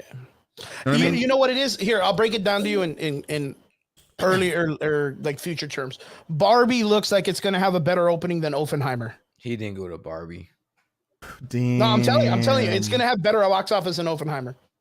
And why is that? What? It's because it's going to have better box office numbers than Oppenheimer at the beginning. That's like not box true. office day open, fucking Barbie's going to kill Oppenheimer. I don't Throughout think so. time, when you realize Oppenheimer's going to be a great movie, then it's going to make more Oppenheimer money. A Christopher Nolan film? Yeah, I don't believe Barbie, that, bro. I don't believe I'm gonna have to agree with Brian, dude. I have a okay. We're gonna have to see this, boys, because I really think opening day, dude, fucking Barbie's gonna fucking smash a bunch of shit for no great reason. No. Oppenheimer's not gonna do that good, but sooner or later you'll see that. What are you saying? Oppenheimer? I don't know what the fucking name is, man. Yeah, he doesn't it know just how to sounds like it. fucking Jägermeister to me, but I don't give a shit. Give a fuck. Man, put some fucking respect on that man's name, dude. And then what do I do instead of apologizing? I just take hood. I'm just like, man, fuck that guy, man. Fuck him. Yeah, Oppenheimer is a Christopher Nolan film. You know, it's because of it's 1000% a Christopher Nolan film, and I don't think that Barbie is gonna outsell that movie ever. Whether it be opening weekend, all time, streaming, I don't think it's gonna happen. Dude, I didn't realize that some of the projects that he had been on were those. Holy shit! What, Barbie or what? What are you talking about? No, fuck Barbie. Christopher Nolan. Yeah, Christopher Nolan, dude. Now Christopher Nolan is all over the place, dude. Producing wise, he has a lot of producing credits. He has a lot of writing credits. And a lot and Warner Brothers right now has a hard on to get him back. He has a lot of director's credits, and they're trying to bring him back hard for DC, dude. They are working. Let him overtime, dude. I would open arms, please. Yeah. They are working overtime to try to bring him back, dude. Dude, I'd have been like, "Are you serious, dude?" Like Warner Brothers wants him for the DC project. Do you think that James Gunn is gonna let Christopher Nolan into his fucking universe? Dude, honestly, if I was Christopher Nolan and James Gunn let me in, I would be like, "Shut up, bitch. Let me show you how fucking Batman is really done." Let me ask you. Wait, no. Letting him in. No, let me ask you this question. No, lays down for him easy. Honestly, no, that's not true. If you're James Gunn, right? You have what is it called? Carte blanche, or whatever the fuck it's called. Carte blanche, right? You have carte blanche, right? You have no reins on you. You have no restrictions. You're telling me you're willing to let Christopher Nolan, one of the most prolific directors in the fucking last 10, 15, 20 years, into your universe to upshow you? Honestly, man, like he needs it. Dude, and I'm trying to stay objective here, dude. But this is one of those times where ego kind of has to not be a factor. James Gunn, no ego. I get it. James Gunn, I no know. ego. I understand the words that are coming out of my mouth here. Oh, but this is also like, if we're gonna talk business, dude, like we have to let go of the egos and be like, you know what, dude, this guy made one of the best fucking Batman trilogies in the past 25 years. I'd be damned if I'm James Gunn and I had the whole I'm the face of the DCEU and I'm letting Christopher Nolan anywhere near any of my properties. If he knocks one out the park, bro, that is a bad light on me. I mean, I'm just saying, bro. Like, if I was Christopher Nolan, I'd be like, I'm just gonna put this out there for comedic reference. What's up? This is a clip from Variety 2 hours ago. I'm just gonna swing this out there, just ballparking it. Yeah, this is written in Variety, literally 2 hours ago. Yeah, I'm sure that's what they want. I'm sure that's what they want, but is James Gunn going to allow it? Yeah, I mean that's true, dude. You know, like if we're gonna be for real about it, let's be serious. Yeah, you know, James Gunn's letting this happen. James Gunn and Peter Safran have to agree on this first and foremost. There's just no way that's happening. Let's be realistic.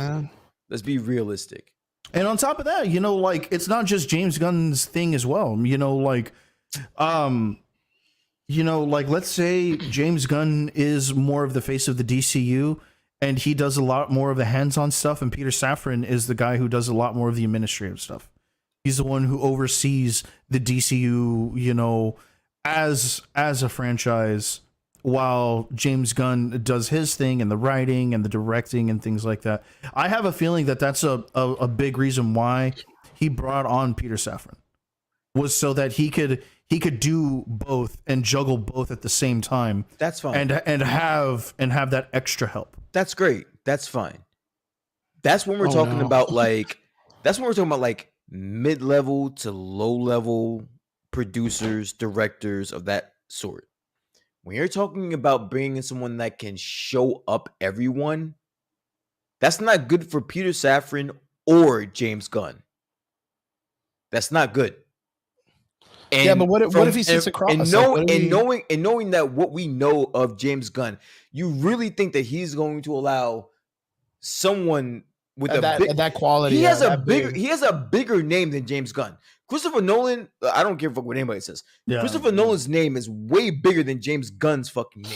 You think you're gonna allow someone with to have that kind of virtuous like member in your squad that's willing to come to bat for you? That's okay. Look, watch.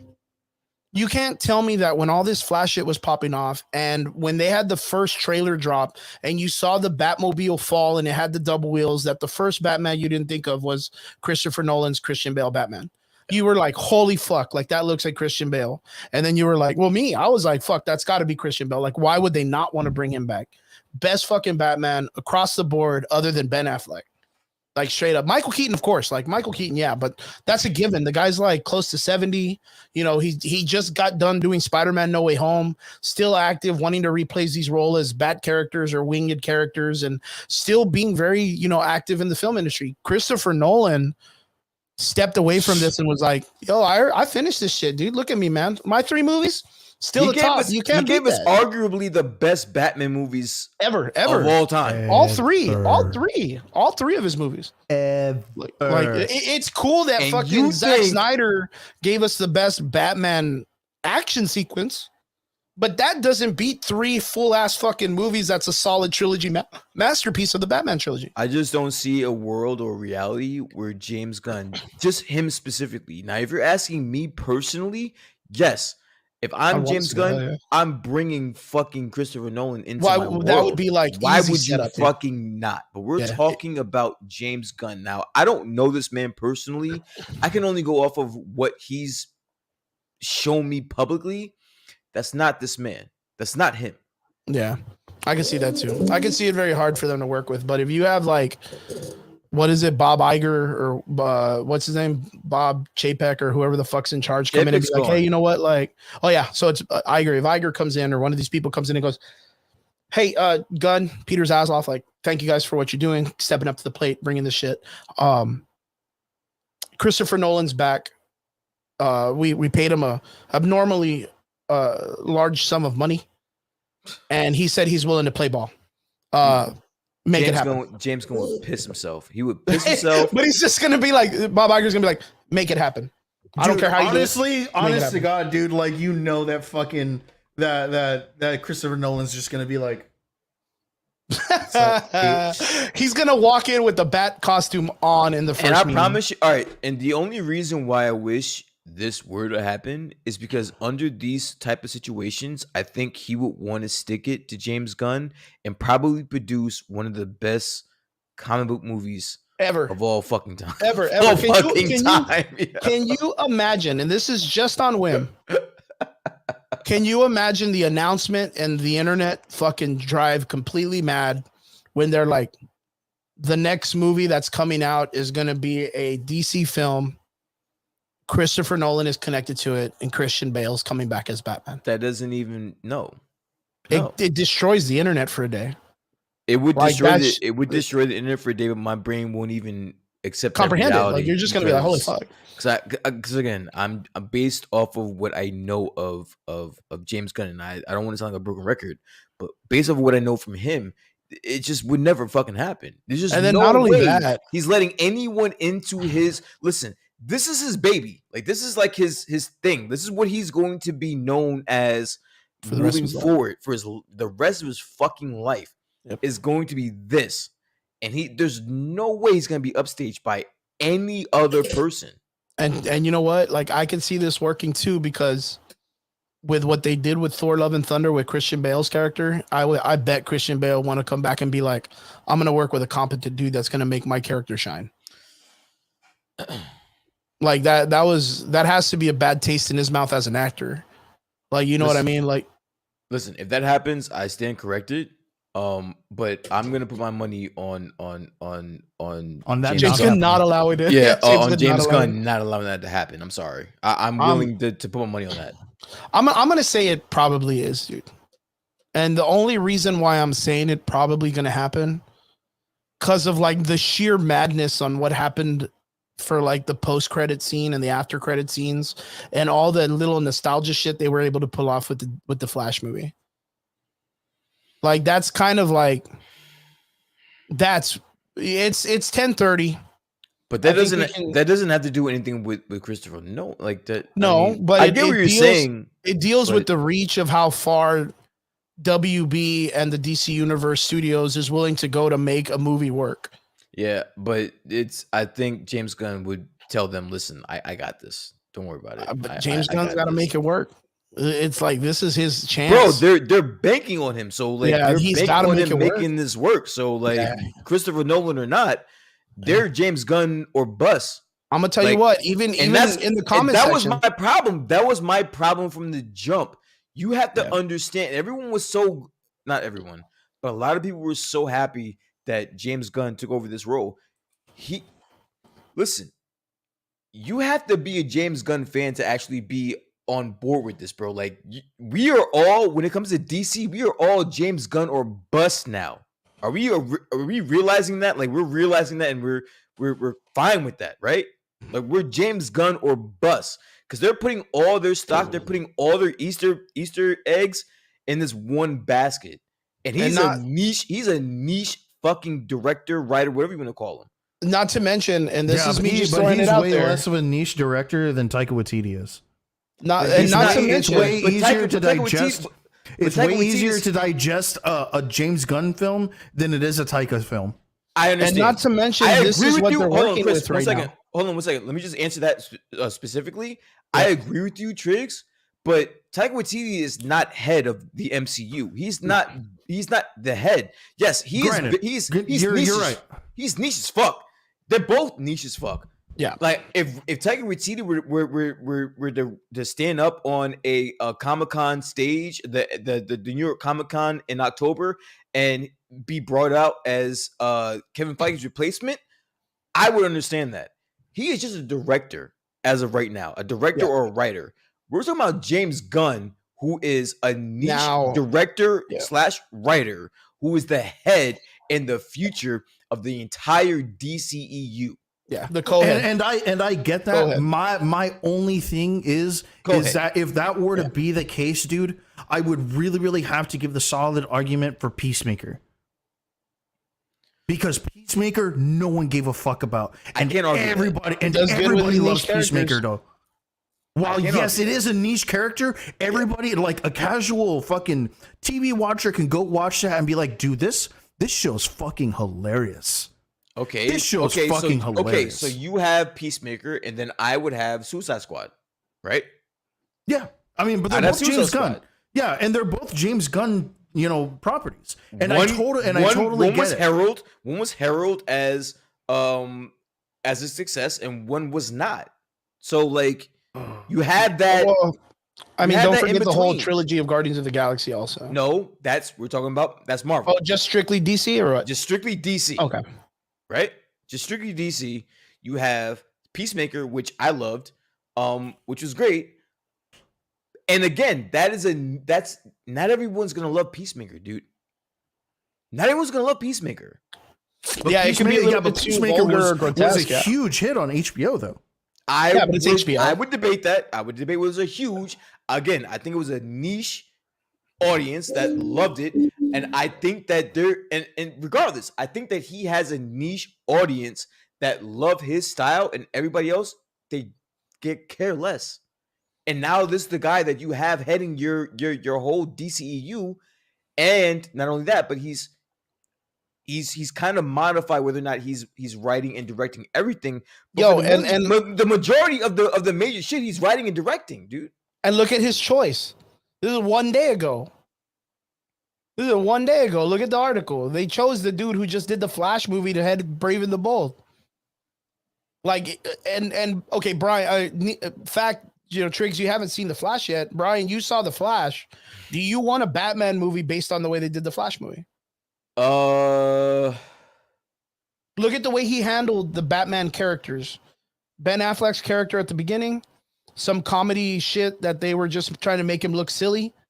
And then look at the way they handled Tim Burton, Michael Keaton's Batman, where they just made him like an awkwardly old guy who did like that whole weird scene when they introduced him. And then Michael Keaton as an actor was able to saving grace the character. No, I think Andy Muschietti did a good job. Yeah, well, Andy Muschietti could also fucking blow me. Why? Why don't you like? You guys are gonna see this and forget all about what Ezra did. Yeah. Yeah, dude, okay, you can suck my balls from my fucking asshole, dude. Blow me. He was kind of right though, because I totally forgot about Ezra shit because the movie.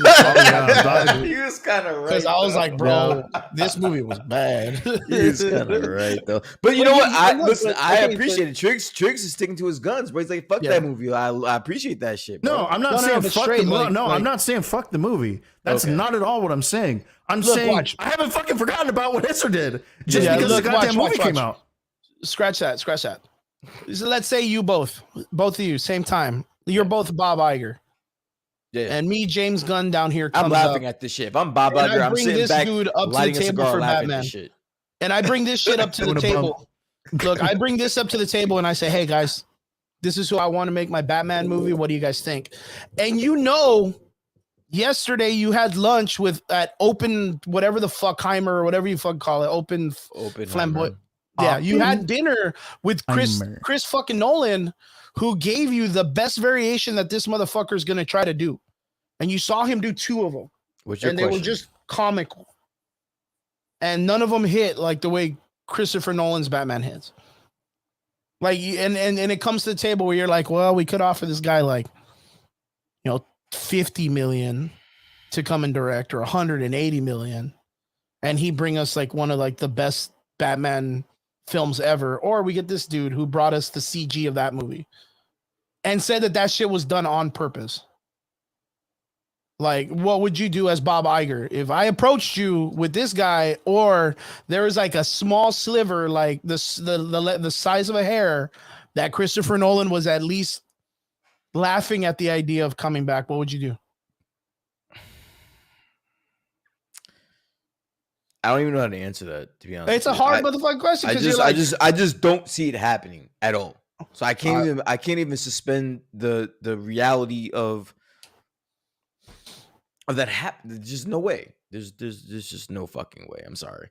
I personally would love to see him back. Look, dude. As a matter of fact, Triggs' call. My boy John in the comments section, one of the biggest DC fans I've ever met entire life, dude. I vouch for this guy 100%. Says I could not enjoy Peacemaker. I need more.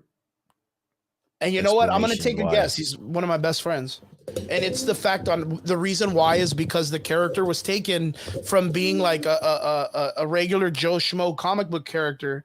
And what made it fun and enjoyable and all this shit is you add vulgarity, perversion, and all of this shit. James Gunn. James Gunn. James Gunn. You just add James Gunn to the role. Yeah. You just add his directing knowledge into it. And that's all it is. That's all it is. It's just the Toxic Avenger stuff, the trauma comedy stuff that he adds. Listen, James Gunn in Doses is fucking amazing. Like, but him in a whole Doses, series. But for him heading a whole department, I'm not so sure I'm sold on that. I'm not saying I'm close to the idea of just it can't working. Yeah. I'm just saying, like, I have my trepidations there. I'm sorry. Yeah. But at the same time, like, I would 100% champion Christopher Nolan to come back as a director of a Batman film. If you were going to tell me that Christopher Nolan was going to come back, even if Christian Bale chose not to come back. Yeah, you see, look, it was made with just dick jokes. Like I said, which is signature James. True that? He's a neat. I'm telling you, dude. Like, he is literally the definition of a niche director. Like, you gotta like dick jokes. You gotta like fucking sick jokes. You gotta like incest jokes. Then by that logic, wouldn't you consider every other director a niche director?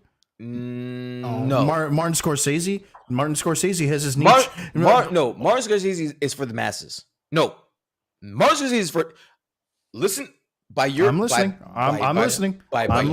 By your question, let me ask you: who do you think is more for the masses, Martin Scorsese or James Gunn? See, I can't answer that because not everyone who likes Martin Scorsese films are going to be fucking James Gunn fans. Yeah, it's because every director has their own artistic theme that follows their creation. But one sticks to more of the masses. Which would be, but that's not the thing though. Like that was not my original question. You flipped my original question. I didn't flip it. I'm adding to it. It's the fact that and that's not my question. You're saying I get what you're saying. I'm going to explain. I get what you're saying. You're saying that by artistic values alone, every director or creator would be a niche director or creator. What I'm saying is that is true. But two things could be true at the same time. Yes, you can be niche, or you could be okay. Then let me just let me finish. Let me land. Yeah. You can be doing that, but also appeal to the masses.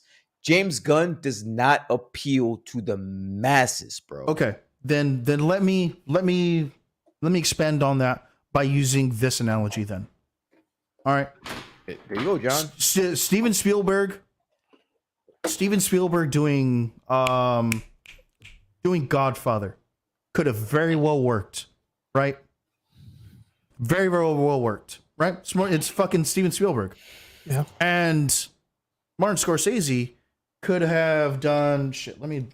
He has so many goddamn movies. You're picking some wild people to put up against James Gunn, dude. I'm going to destroy you. Fine. Right, fine. I'm going to destroy you in this argument. Then let me go with this. All right, not even Steven Spielberg. All right, let's go with you're picking some with Tarantino's Reservoir Dogs. Go ahead. All right, so we're looking at let's say fucking Wolf of Wall Street. Yeah. Right? Wolf of Wall Street would have been a great fucking, that was Scorsese, right? Scorsese did that, right? Yeah, that would not have been a good Steven Spielberg movie. Wolf of Wall Street would not, because you needed that. But he could have done it, and he could have done it well. Humor. It's because of that reign of that Italian. But we're also talking about Martin Scorsese trying to do Pulp Fiction. You lost me, dude. I'm sorry. Yeah, go ahead. My point is that even though they're for the masses, they have their own specific, like, particular niche that they appeal to. Martin Scorsese does the Italian mobster gangster, real dark noir better than anybody on the face of the fucking earth. And then you have Quentin Tarantino. Tarantino has the over the top, weird, fucking, out of left field action and fucking weird storytelling that he does, and rolls it all together by telling 3 different stories at 3 different time periods, and then somehow or another connects them all at the exact same time. I think you have a compelling argument here. I just think you chose some very horrible. You chose some very horrible. I'm not gonna lie, Steven Spielberg probably wasn't my best choice, but you chose some very bad ones. But if I'm gonna lean into this, then I'm still gonna say I'm still going to say Scorsese and Tarantino. Elizabeth, good to see you, Beth. Because those guys still yet appeal to the masses, just as you stated. Mm-hmm. Both of them, cult classics, just as you were going to say earlier. Mm-hmm. Both of them, remarkable. Some of the best talent in the fucking industry. To get advice from either one of those two gentlemen would be fucking just gold. Quentin Tarantino is my favorite director of all time. I know. By the way. I remember. I know. By the way. And I would not, in any sense of the imagination, want him anywhere near the head of anything. I want him to be that niche fucking director. I want him to give me one movie every 5 to 10 years that's gonna blow. But he's a niche director who appeals to the masses. Let me finish. He does, and that's why I don't even know if again I kind of want to fight you on this, but that was probably your best option is Quentin Tarantino, but I still think he's not even in the same ballpark as a James Gunn. But can you really say watch by yes, being unbiased? Yes. Look, you have your Leonardo da Vinci's and you have your Salvador Dali's. Like Leonardo da Vinci through and through, you can appreciate his art across the landscape. Where you look at Salvador Dali and you're like, maybe if I was on drugs, this would be cool. Like, do you know that guy used to pay for his own dinners by ripping up napkins and drawing on them and giving them to the owner? Yeah, you see like shit like that. That's like Quentin Tarantino. Salvador Dali? Salvador Dali, he's an artist, but it's like he's a very niche artist. An artist. Yeah, well, still is. I mean, his art's still alive. So, but it's like you look at Leonardo da Vinci's art and you're like, that across the board can be appreciated for art lovers in a bunch of different mediums. And then you look at Salvador Dali and you're like, well, there's a couple I don't get. There's a couple that some people do, some people don't. And it's just what it is. I see artists this way also. Like you have your Steven Spielbergs and he does extremely fucking well when it comes to like big action adventure, summer hits kind of movies. And then you have your Martin Scorsese's who do like their one and done, really Italian style driven mafia films that do fairly well. Then you have your Quentin Tarantino's that are just like super into like the indie style Robert Rodriguez cinematography with a little bit of gore and violence behind it. But every one of them kind of sits on their own place and it has its own fan base. But it's very hard to say, like, if you were to get Quentin Tarantino to make Jaws, there's something about that doesn't hit as hard as knowing Steven Spielberg was going to do it, or The Irishman, or just based on art. That's just I think you guys are looking at it the wrong way. The basis of our conversation is having a niche director head an entire department. That's what we're talking about. Yeah, that's the thing, and that's what I'm saying. So when it comes to Quentin Tarantino, yes, I love him. He is my favorite. He's my favorite director. Mixed with Stanley Kubrick, and I'm sorry, Chris, I know you don't like Stanley Kubrick, but like those two, I would not want either one of them heading any departments of any kind because they don't belong there. They don't belong heading anything. The same, and I think that's where I'm with James Gunn. I like individual James Gunn movies, but he does not appeal to the masses. You need someone that appeals to the masses to sell your especially an entire IP brand, franchise, your entire IP, brand. Your entire franchise. That's my whole basis. That's the basis of my argument. And I think I appreciate where Triggs is coming from. I do, and I do think that Quentin Tarantino is probably your best bet in this argument. But that would mean for me to say that I would believe that Quentin Tarantino could head a department. I'm saying that no, he is almost the same thing as a James Gunn in this situation, and I don't want him heading and not only that, I think that, if that's like, the case, James then Gunn, I can at least take that logic and go with that and be like, okay, you know what? I can at least take the you saying, you know what? No, Tarantino should never fucking be the head of a Warner Brothers department. Hell no. This is what I was saying earlier. Well, not earlier, but this is what we were talking about like months ago when the whole thing with James Gunn popped off with Peter Sasloff, and we were talking about like, look at the list of films that he's already bringing out, and look at how obscure some of the titles are. Like, how is it they're doing the Wonder Woman, pre-Wonder Woman, the Authority, all of this stuff because of the fact that James Gunn as an artist likes the niche characters that he has a blank canvas to write for. Yeah. If he was to strictly make a Superman movie, a Batman movie, a Wonder Woman movie, he knows there's limitations on what he can and can't do. He's going to be told you can't do that with this character. So he needs to forcefully remove that character if it's the major concept character. And that's why the first film, Superman. Yeah, that's why the first film is literally a story based on killing Superman.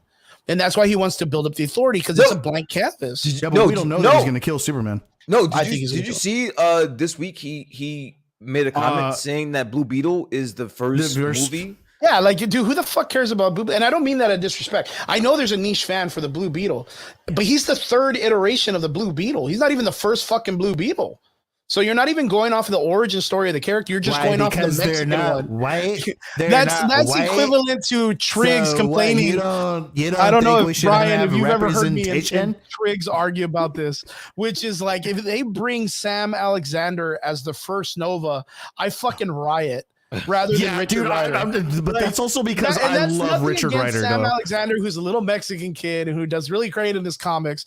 But that's like, you're shitting on the origin character who brought a bunch of great resources. Yeah, but I also love Richard Rider. So yeah, I would be on that boat too. Like, I would be like, Beetle. It's like, you have Blue Beetle, this character, but he's actually the third iteration. The first one, but he's also the most but he was also the most popular iteration of the Blue Beetle character. Well, because of Teen Titans. Maybe, but but the popularity is still there. Okay, like it or hate it, fellas. Let me ask you this question. That's not weird to you that a movie that came out before he was acknowledged as the head of the DCU, that he's now saying is going to be the first movie in his franchise? He already had the first movie. It's called The Flash. And that's the weird thing. Like, why not call the Flash the first one? No, hold on. Like, but that's the weird thing, right? So, Blue Beetle is the first character to be introduced to the DCU. Yeah. Superman Legacy is going to start the DCU. So, chronologically speaking, we have no idea where all of that. Right. Like, that's already kind of like already losing red flag for me, because immediately I was like, what? Brian's already losing faith, dude. Right, and then but after that, my only like highlight to all of that exact same comment was that right after that he's going right into Peacemaker 2. So what I was if, like, cool. James Gunn taking over the DC universe makes you guys jaded, and I'm the one that loves it all. Like, it's not, and I was gonna say that there's a slim. I want to say like a 10% chance that I am just completely wrong about this, and he knocks us out the park. I'm fully aware of that. There was like I want to give him, as of right now, with the moves that he's made, there's like a 10% chance that I am just completely fucking wrong, and he blows us out the water. Dude, which, I'm honestly, gonna laugh if like in the next 2 years you're gonna be like, dude, that slapped. Yeah, I was wrong. No, I'm a man. I make mistakes. Mm-hmm. I own up to my mistakes. If I'm wrong, I'm wrong. But dude, this doesn't look good, man. It is definitely something to watch out for. This doesn't look good. Look, I'm not even gonna lie. Like, the reason why I purposely have zero faith in the DC universe is because the title that he did not acknowledge, the Superman Legacy comic book, is literally a comic book title based on him dying of an international or some cancer that his character gets and dies. Okay. So like, my thing is, he's 100% going to kill that character because he knows he cannot fuck with it. Yeah. And then he's going to bring John Kent, who he can then fuck with, which is the character they made buy in the comic books and all this other stuff. You watch. That's what they're going to do. Yeah. And why do I say that? Because he's the kind of fucking dude to do that shit. And then 80% of the people are going to be like, yay, my Superman's bi or whatever. And other people are going to be like, whoa, bro, you didn't even get the first Superman right. You sure you want him to do this to your bi character? Bro, you're talking about conversations about a movie that hasn't even fucking happened yet. Come out yet. First of all, slow the fuck down, dude. I think you're like, that's where I don't. You're like, I'm gonna fight this dude, and then this dude's gonna get mad at me for kicking his ass. And so that's where like I kind of already saw you going, because you're such a stickler for like like the accuracy want him to do it of right. the comics. That's all I want to do it that right. you can't. Yeah, but there's a difference between doing it right and being a continuity Nazi. You can't get too far ahead because we don't know where they're going. At least I'm gonna keep that in perspective with my criticism.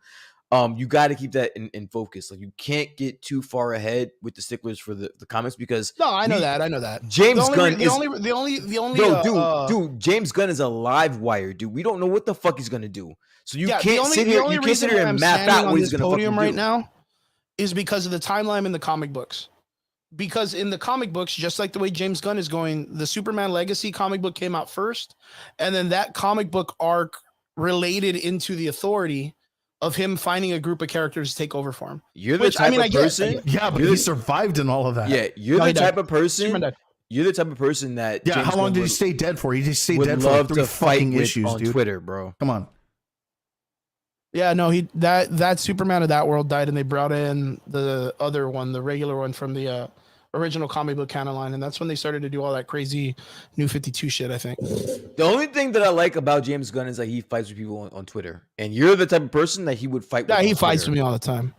Yeah, we have each other on the DMs, and I'm like, bro, you touch kids, bro. Fuck out of here. Just straight low, bro. Just straight, gonna fucking not even a body shot or a headshot, just straight shot to the nuts. Yeah, I'll be like, you better be careful, bro. You touch kids, man. Don't be coming in here acting like you got hands, bro. He's like, yeah, you also know what else I'm touching, bro? I'm touching this fucking Superman. Yeah, he's like, bro, touch this 911 button. You're not stop your shit with them. You're just gonna do them straight in the dick. I love it, bro. Yeah, I'm like, man, they lucky they didn't invite me to the Ezra Miller red carpet. Slap the shit out of that boy first, dude. Okay, boys. Did we think anything about that? I'm sorry, I know we're going along with that, but we didn't even talk about that. The red carpet. Yeah. Where fucking James Gunn showed up on the fucking red carpet. Yeah. I need, listen, fellas, taking pictures with Ezra Miller, and I kind of know. Me, Chris, you and I spoke in the chat. Tricks, what does it say to you that James Gunn showed up to the red carpet and was taking pictures with Ezra Miller on the red carpet? What is this? Does this say anything to you? Like, does this mean anything to you, or are you just like, fuck it? Like, it's just ain't going nowhere, man. A regular day.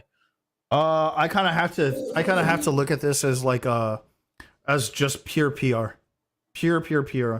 You know, like the kid has a gag order on him, right? Shut the fuck up, right? What does he say? Thank you very much to my fans and the people, the directors for helping me out through this very, very critical time in my life. Blah blah blah. Whatever. I held up Hawaii for 6 months. After that, he didn't say a fucking word. Let me take my pictures. Let me fucking dude. I mean, granted, he didn't. He did apologize. I think that's. I think that should be noted. He did apologize. They apologized. They did some due diligence. But dude, if I'm gonna be very, very like honest about it, no, I don't give a fuck. Who do I give a fuck about? I give a fuck about Sasha Cale, who's literally just getting her fucking career started. She did Young and the Restless right before this, and that was like her only thing. Only thing right before this. And now she was Supergirl? Fuck yeah, dude. Give it to me. Okay. Yeah, all right. All right. Let me ask you a question. What you said that this was all for like PR. The movie's out. People are going to see it. And I think that's what I'm having a hard time wrapping my head around. What kind of PR does James Gunn need here? Or is it PR for the? What PR is being promoted by James Gunn being on the red carpet? It's still the DC film. He's the head of the studio. He should be there. He should be there as someone who's heading up the DCU. That was before him. So if this this tanks or if it does well, it has nothing to do with him, and we all know that. So then, understood. But nonetheless, he still holds the position currently. Okay. Yo, I 100%. I guess. I 100% think that the reason why he's there is because they need all the help they can get to sell all tickets. hands on deck. They're just like, no motherfucker, no stone unturned. If you ever had lunch with us, we're calling in favors. Like, we need Tom Cruise, Steven Spielberg. Everyone needs to be here at the red carpet saying this shit is great. We need to get the people out there to see the people they love here so that they can go and watch it. That's what I think. Because, dude, there's still a huge consensus of people that I even saw on my social media without even having to say anything, nor this wasn't even a part of my post, just on their own writing, where there were still people out there being like, man, I can't believe people are supporting this monster. I can't, and that's not even my words. That's another person's words. That wasn't even in my group chat. They're not even in my circle of friends.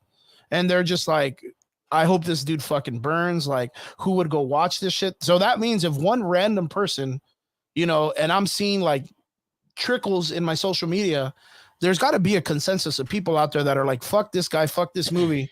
And we could see by like next week that there's going to be protests to have this movie removed because of him being a piece of shit.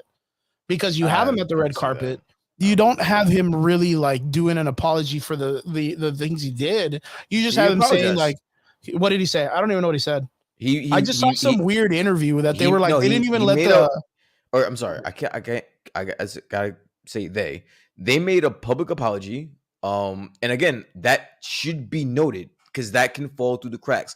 Like it can be so easy for you to misplace the fact that they did make the apology, shut the fuck up, did everything that they were supposed to do, and this film is coming out sort of how they want it to. So my thing is this, right? I don't think for a second that James Gunn needed to be on that red carpet, but for some reason he was there. Not only was he on that red carpet, but if you remember, he said that he was in love with this movie. Like he loved this movie. He was emphatic about saying that this was like one of the best movies he's ever seen. Is that James Gunn? James Gunn said this. Yeah. Well, he likes kids and microwaves and in all these weird situations. So yeah, that's it's his forte. I can see that shit. Okay. Yeah, it's his flavor of the week. I can see that shit. Enough. And then not only that, right? But then Peter Safran was on the red carpet as well. So like, why are there two heads of the DCEU moving forward? If you have no intentions of using Ezra Miller, why are they there? I don't know, man. I just feel like they're going to use Ezra Miller. But why not also be there for Sasha Cale? Because I can answer that, but I'm kind of spoiling it for you. I'm aware. I know what happens. So like, I get that part, but I think more than that, I think it's because Ezra Miller, especially after the end credit scene, I think that Ezra Miller is going to be staying in the DCEU, thus proving my point that this motherfucker is fucking hireable. Yeah, he's not going nowhere. After that bullshit he's been doing for the last fucking year, he's going to be hired again. Yeah. Mic drop, motherfuckers. Ezra Miller, you know what? Nowhere. The reason why they're there, I have to agree, man. Yeah, his ass ain't going nowhere. He's the Flash, and we always saw that as a possibility, which was probably like one of our like, it's gonna be a stain on the DC universe the rest of his life. And if they want to sit on that, let them. They have to take accountability for it sooner or later. And then like, I mean, I get it. Like, there's a lot of like, you know, pirate their shit, dude. Like, yeah, dude. I know how. Like, and you know what? Like, I want to acknowledge something. Like, Brian, I know you're super respectful about it, and you acknowledge the fact that Ezra Miller goes by his set pronouns and stuff like that. I respect that, but I don't respect him when he disrespected an entire country and then disrespected millions of or hundreds of victims, and then he expects people to go the extra mile to respect him. That's why I'll call him a he, and I'll call that shit to his face. I mean, what's he gonna do? He's gonna get mad at me, call me out, and be like, "Bro, you fucked a whole country up. You disrespected a bunch of people, man." And how do you expect people? That's a little much. I think he just man, fuck that noise. He's a grown man. He understands. A whole country. I would say Hawaii. Hawaii, whatever you want to call it. That's still more than one person that's a victim, though. All right, that's fair enough. Yeah, you know what I mean. And then if he wants respect, he should respect others. Listen, right? I'm not defending. I know that, and that's what I'm saying. Hey man, how far away are you from Wyckoff? Yeah. New York? No, Jersey. Oh, Jersey. That's south, north. I don't know. I'm far. I'm not by Wyckoff at all. Okay, well that's where your bitch ass Ezra Miller's from.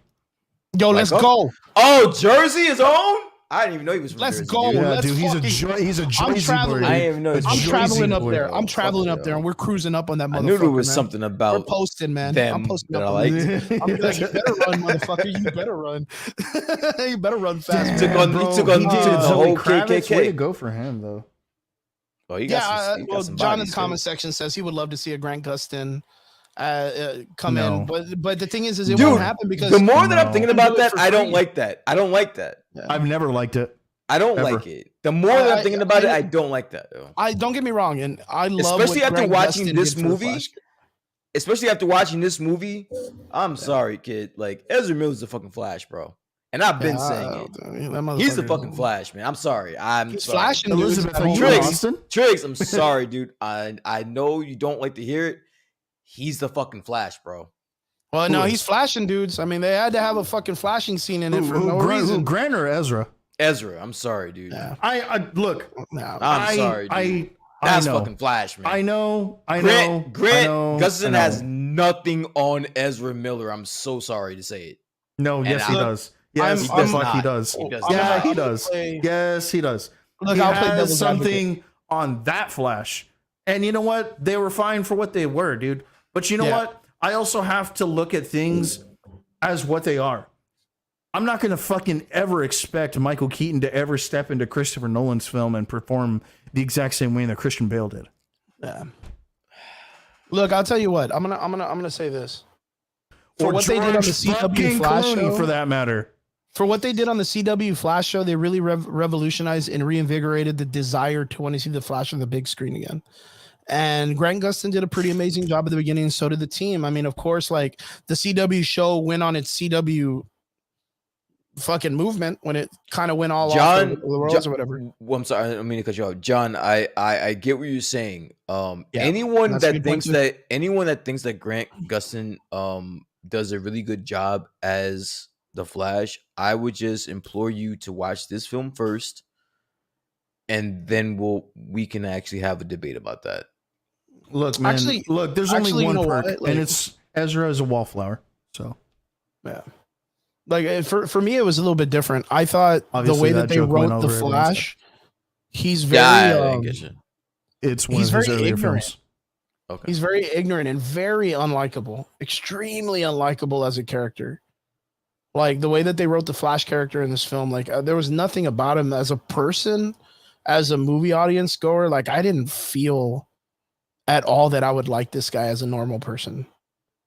Like, damn, I guess I'm wrong because John and Saul still say, Grant Gustin has not put on a performance in any of the fucking Flash episodes like Ezra has. You know what? You should go back if you ever get an opportunity. I'll say watch the Crisis crossovers. He does amazing in those, like working with the other individuals and everybody. He really does, dude. He's like a fucking anchor for all the different characters. That's like, okay, by chance, Brian, did you ever watch like the Stephen Amell Green Arrow shows like in the beginning? I watched like Arrow lost me after a while, dude. Like Arrow. But in the very beginning when they were taking care of it and doing good, like he delivered. They delivered very well, and at the time, that was like peak superhero television storytelling. It was same thing, and the Flash did extremely well in the beginning also, and I think it was just like when they started to realize that the character. And you're telling me right now on live air that his portrayal of of Barry Allen was better. Than this. No, just let me finish. It was better than this performance of Ezra Miller as Barry Allen. I will say if you give Grant Gustin the same. That's not what I'm asking. Wait. Yes, it is. That's if what you we're give asking. him the same production value of writer in the movie as you did in the without the television show writing, and you give him the same style and filmmaking, the people that are in the comments aren't using this as a crutch. No, what I'm saying is they're saying that from what they've seen so far, without what you're saying, without the production, without anything, they're saying that Grant Gustin is a better Flash than Ezra Miller. I'm asking you, is that true? You see, look, dude, right there, Sal Segura. I'm asking you before you go to that. I'm asking you. Sorry, it's because I was reading. What they're saying is, without anything that you're saying, without the production, without any of that shit, that Grant Gustin is a better Flash than Ezra Miller, and I'm asking you, is that true? Yes, in my opinion. Okay, just in my opinion, he would be the first choice if there was going to be a recast. Okay, I wouldn't mind, but the only reason why I'm against it is because we see him for free all the time.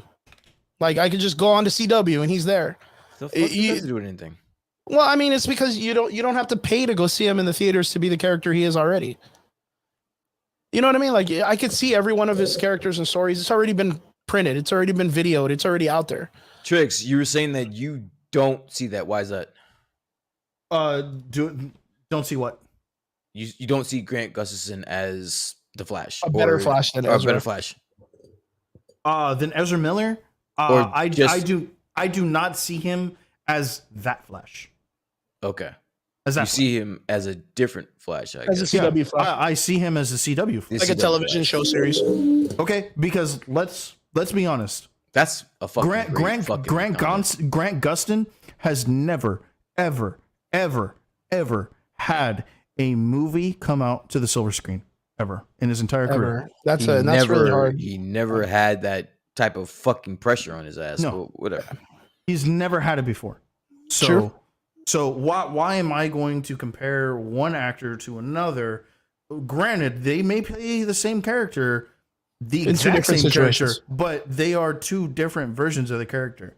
This is me saying that Alan West Batman could be Christopher Nolan's Batman. That's not the same. Yeah. I will never have that. I don't ever want that. Yeah. I will want Alan West to be my Batman then, and I want Christian Bale to be my Batman. Yeah, Adam West.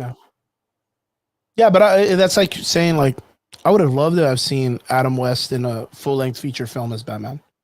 And there probably is. There's probably a couple VHSs. I'm sure that there may have been a fucking fucking full-length. They already made some. Yeah, I'm sure that there ever was one. But I mean, who knows if it was like one of those TV movies. You're eating a Hungry Man, in front of your fucking TV, and you're watching that movie, but you're not at the fucking big screen doing that. Yeah, to me, it was one of those things. Like, well, that's why I was kind of like, even in the movie when they were doing the cameos and stuff, I was very surprised they didn't do like at least a Grant Gustin CW shout out, at least to him, because and again, since you haven't seen the series, you don't know that Grant Gustin's Flash gave Ezra Miller his name.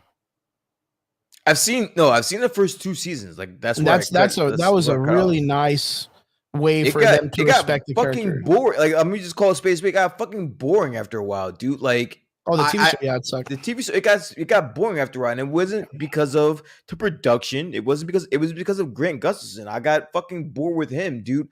And I'm telling you.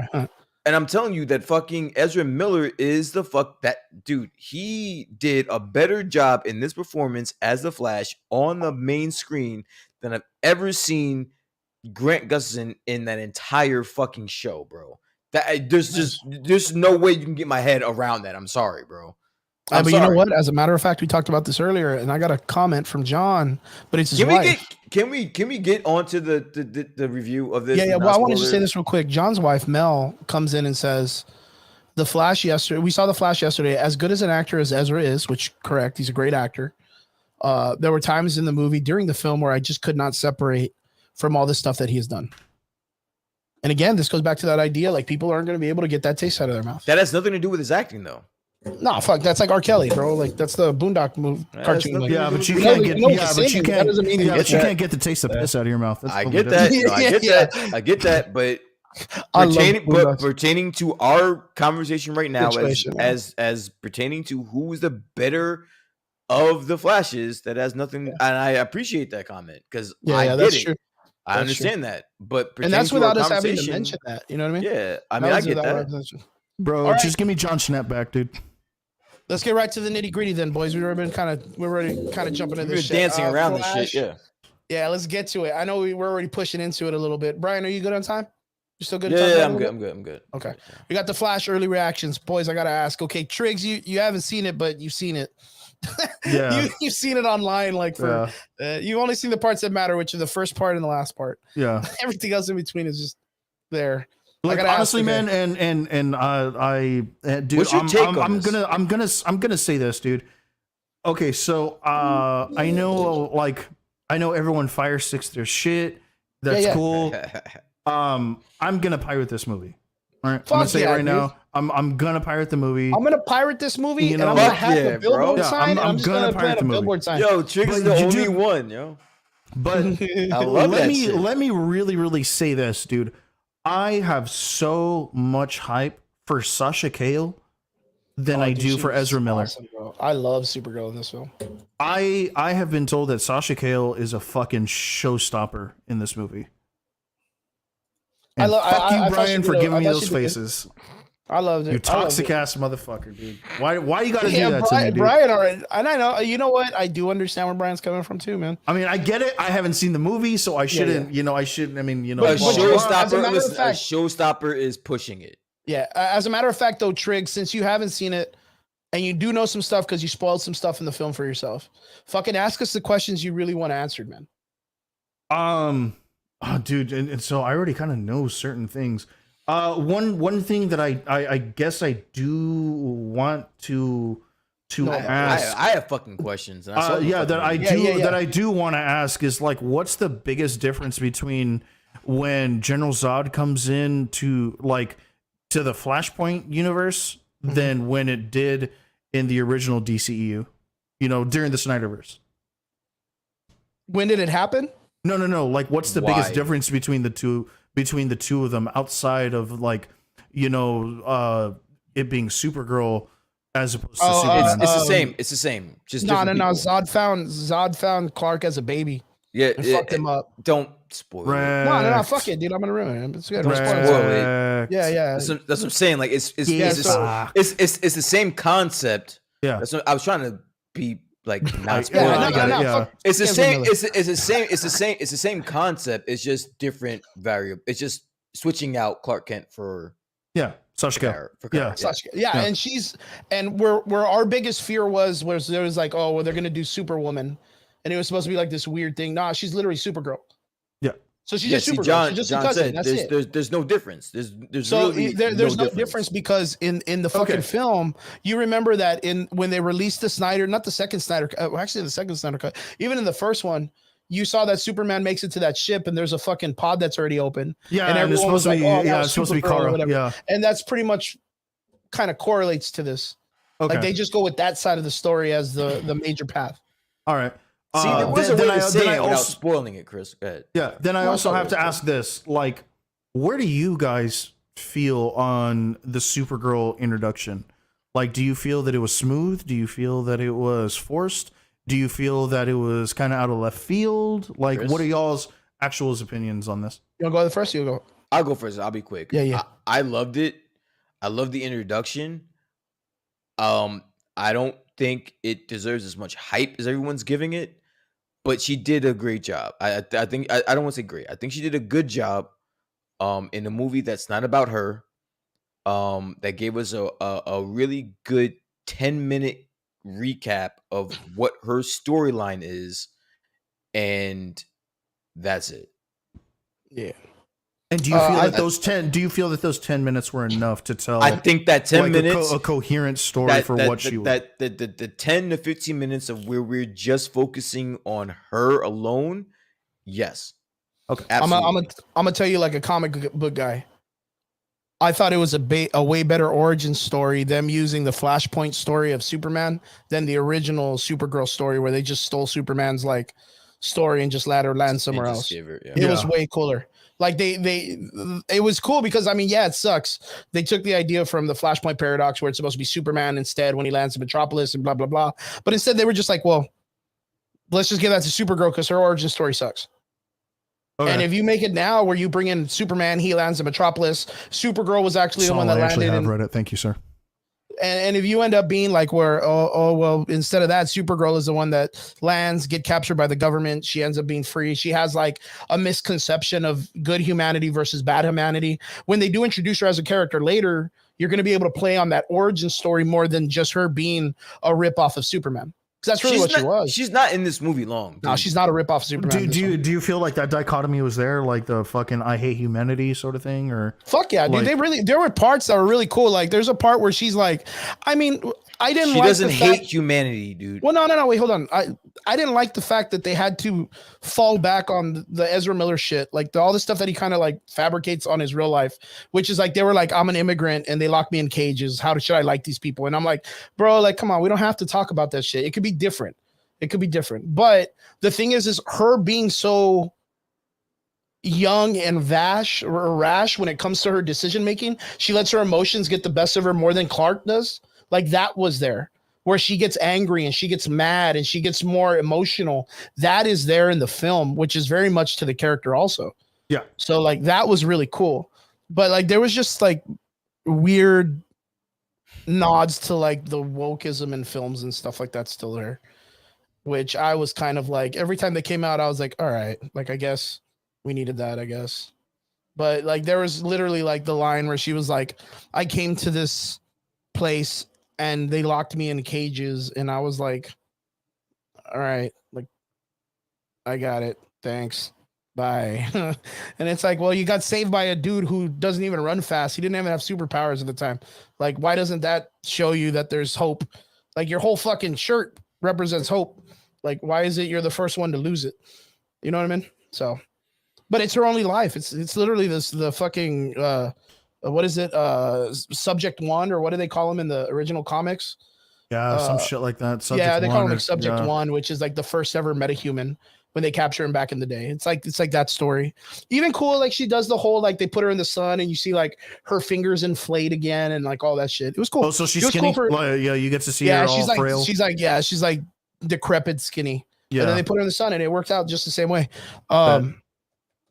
Yeah, Brian, what kind of questions do you have for this film? The only questions I have are kind of spoiler questions. Can we talk spoilers? Is anybody up for spoiler talk? I mean, I am confused a little bit here. I'm gonna make me another drink because I think we're gonna be in this for a little bit. Yeah, it's good. I kind of feel like if I put this out there right now, this movie doesn't have any good correlation for what's coming after. Like it has nothing. All it does, it gives it to you of what's in front of you.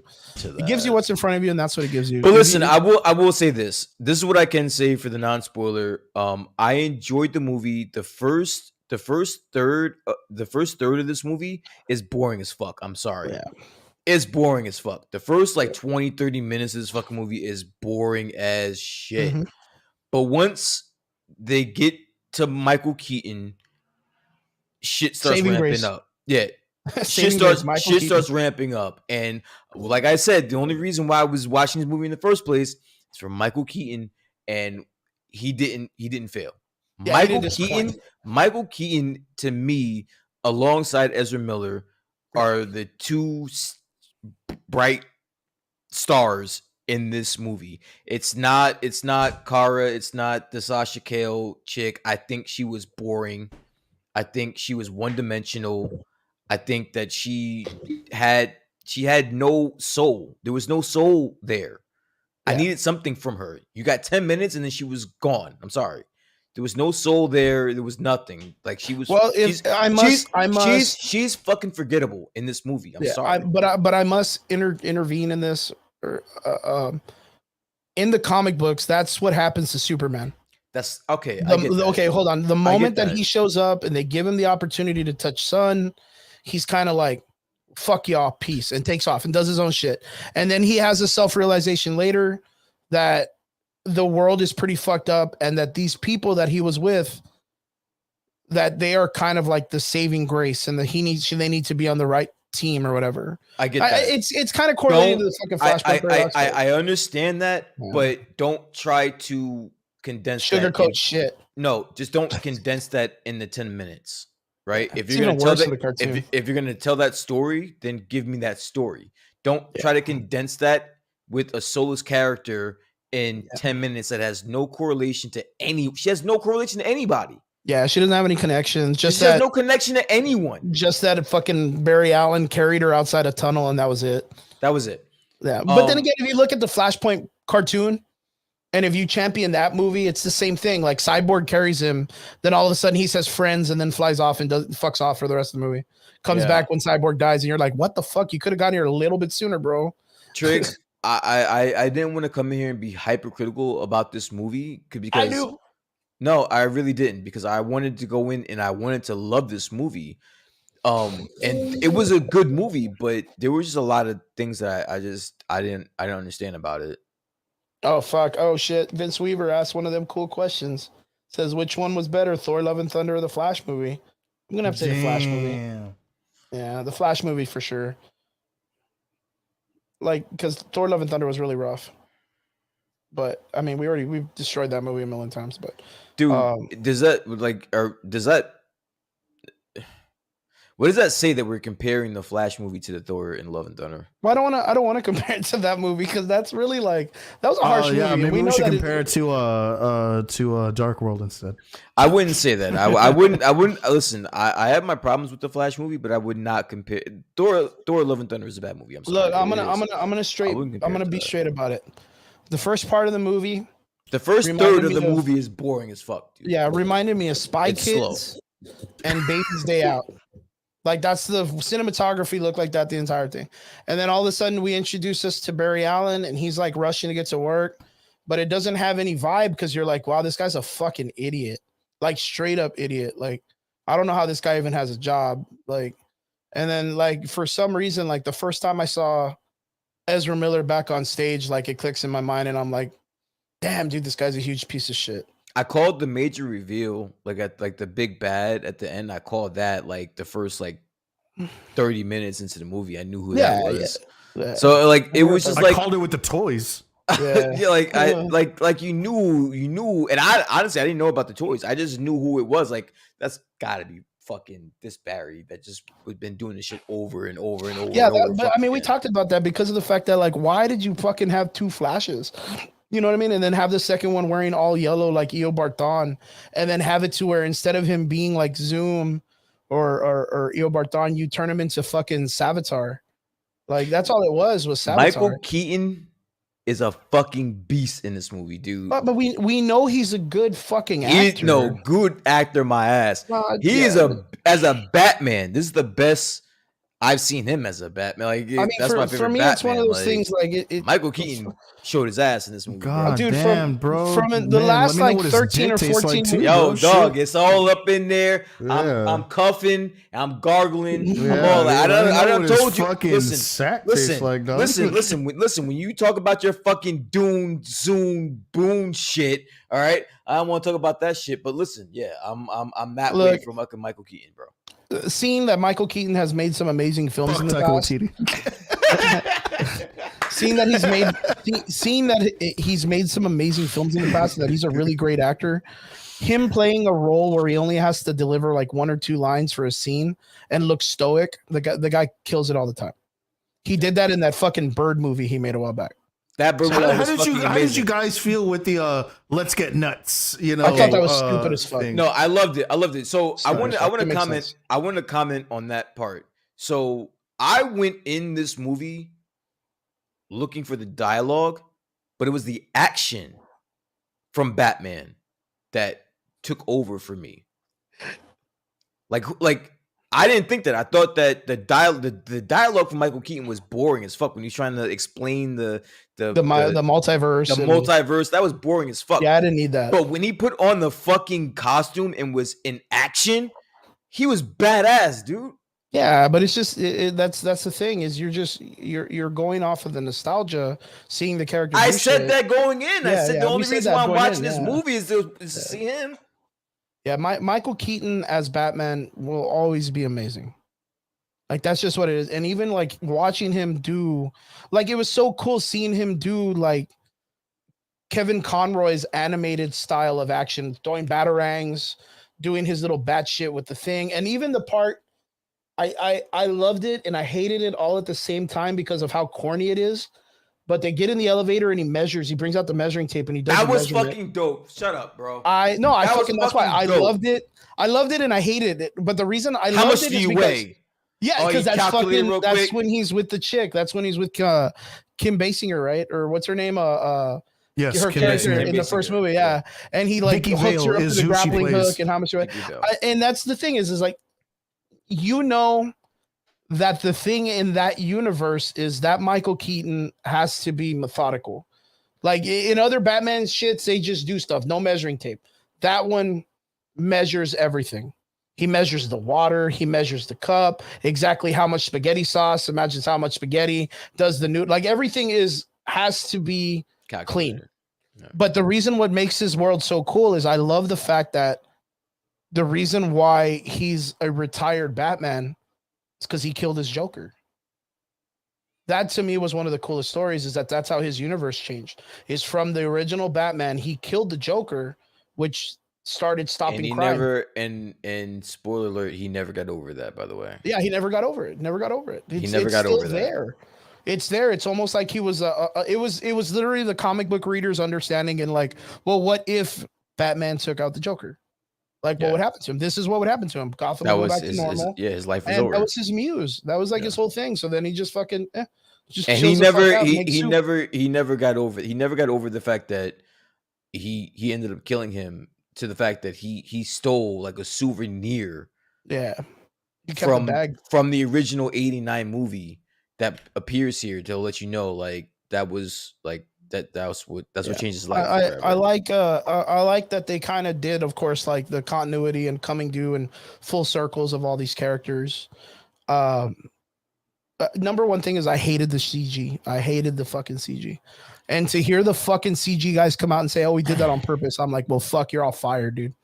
Like, you're all fucking fired. You guys will never get a fucking movie again." That was horrible CG. Yeah, I didn't understand that choice there. And the guy came out literally, and Triggs will tell you, like, today in interviews, and he's like, "Oh, we purposely chose to make it like that." No, obviously it was a choice. Like, you can't do that by mistake. So that obviously that was a choice. But like, I don't understand. I don't understand why you would make that choice. Yeah, I do now know where all that money went.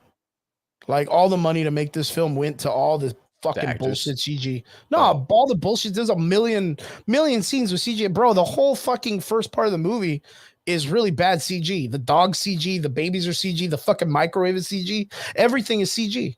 And they look like ass. Even talking about that, like, that obviously would be CG. I'm talking about when they're using the Speed Force. Yeah, and they're seeing they're seeing the multiverse. All of that is CG. Like, and that looks it all looks like ass together, man. That looks bad. Yeah, it looks like a cup of ass, bro. It looked like a bag of dicks, dude. Like, I would have just looked at that, and I would have just been staring. Yeah, I would have just looked at him. But that was at the screen. You gotta say, Tricks. You gotta give me a pause or something after that, like a pause, maybe an Ayo, maybe. All right, fuck it. No, man. I would have, man. If I was the director of that film, if I was the director, and I would have, like, I saw that shit at the fucking, here's the finale, guys. Let's watch it all together. I would have seen that scene, and I would have looked at the VX guy and just done this. You're fucking done, dude. Fucking done. Whole movie trash, dude. You just can't. You leave it up to the live action. And what's the live action? The live action is a shit story for Supergirl that's very watered down, a weird story for the Flash that's very predictable. And then I didn't mind it. Highly unlikable characters, dude. I did not mind the every fucking comic book movie is predictable. Don't get it twisted, Chris. Yeah. Come on. I didn't. Every single one of them. Spoilers in this. Spoilers in the comment section. Yeah, spoilers. But I didn't mind the CGI, like the forced CGI of everyone in the Speed Force when they're going through all the multiverse. And I thought that was a cool scene, though. I honestly, I didn't mind it. I didn't mind the CGI. I thought the concept of it being like a crazy Nexus moment and seeing it like in different formats. I think it should have been like different variations in 3 sets or whatever that he can like play through. Thought that would have been a little bit cooler, but like, yeah, I thought it was all right. I didn't see the gravitas. I guess spoilers though. So I guess, I guess we are doing spoilers. No, so we're doing spoilers. We're doing spoilers. People are all watching this shit. We're doing spoilers. Yeah. Oh yeah, there's Nicolas Cage in the movie, but he's CGI. No, dude, I am. So Christopher Reeves and Christopher Reeves and the original original Supergirl.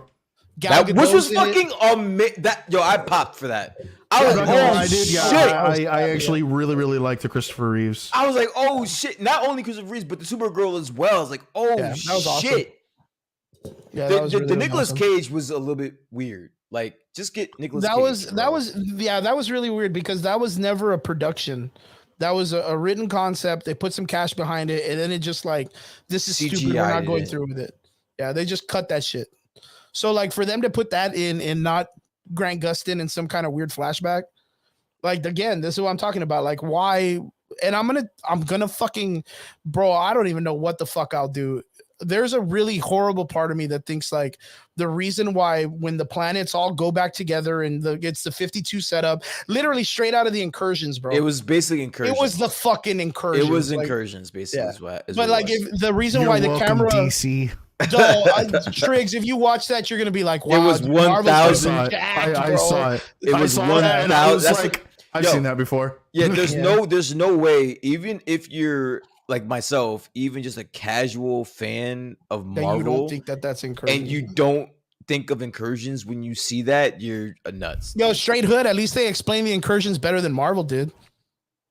They didn't know they didn't. They didn't explain shit. They didn't explain anything. They just show worlds collide. They didn't explain anything.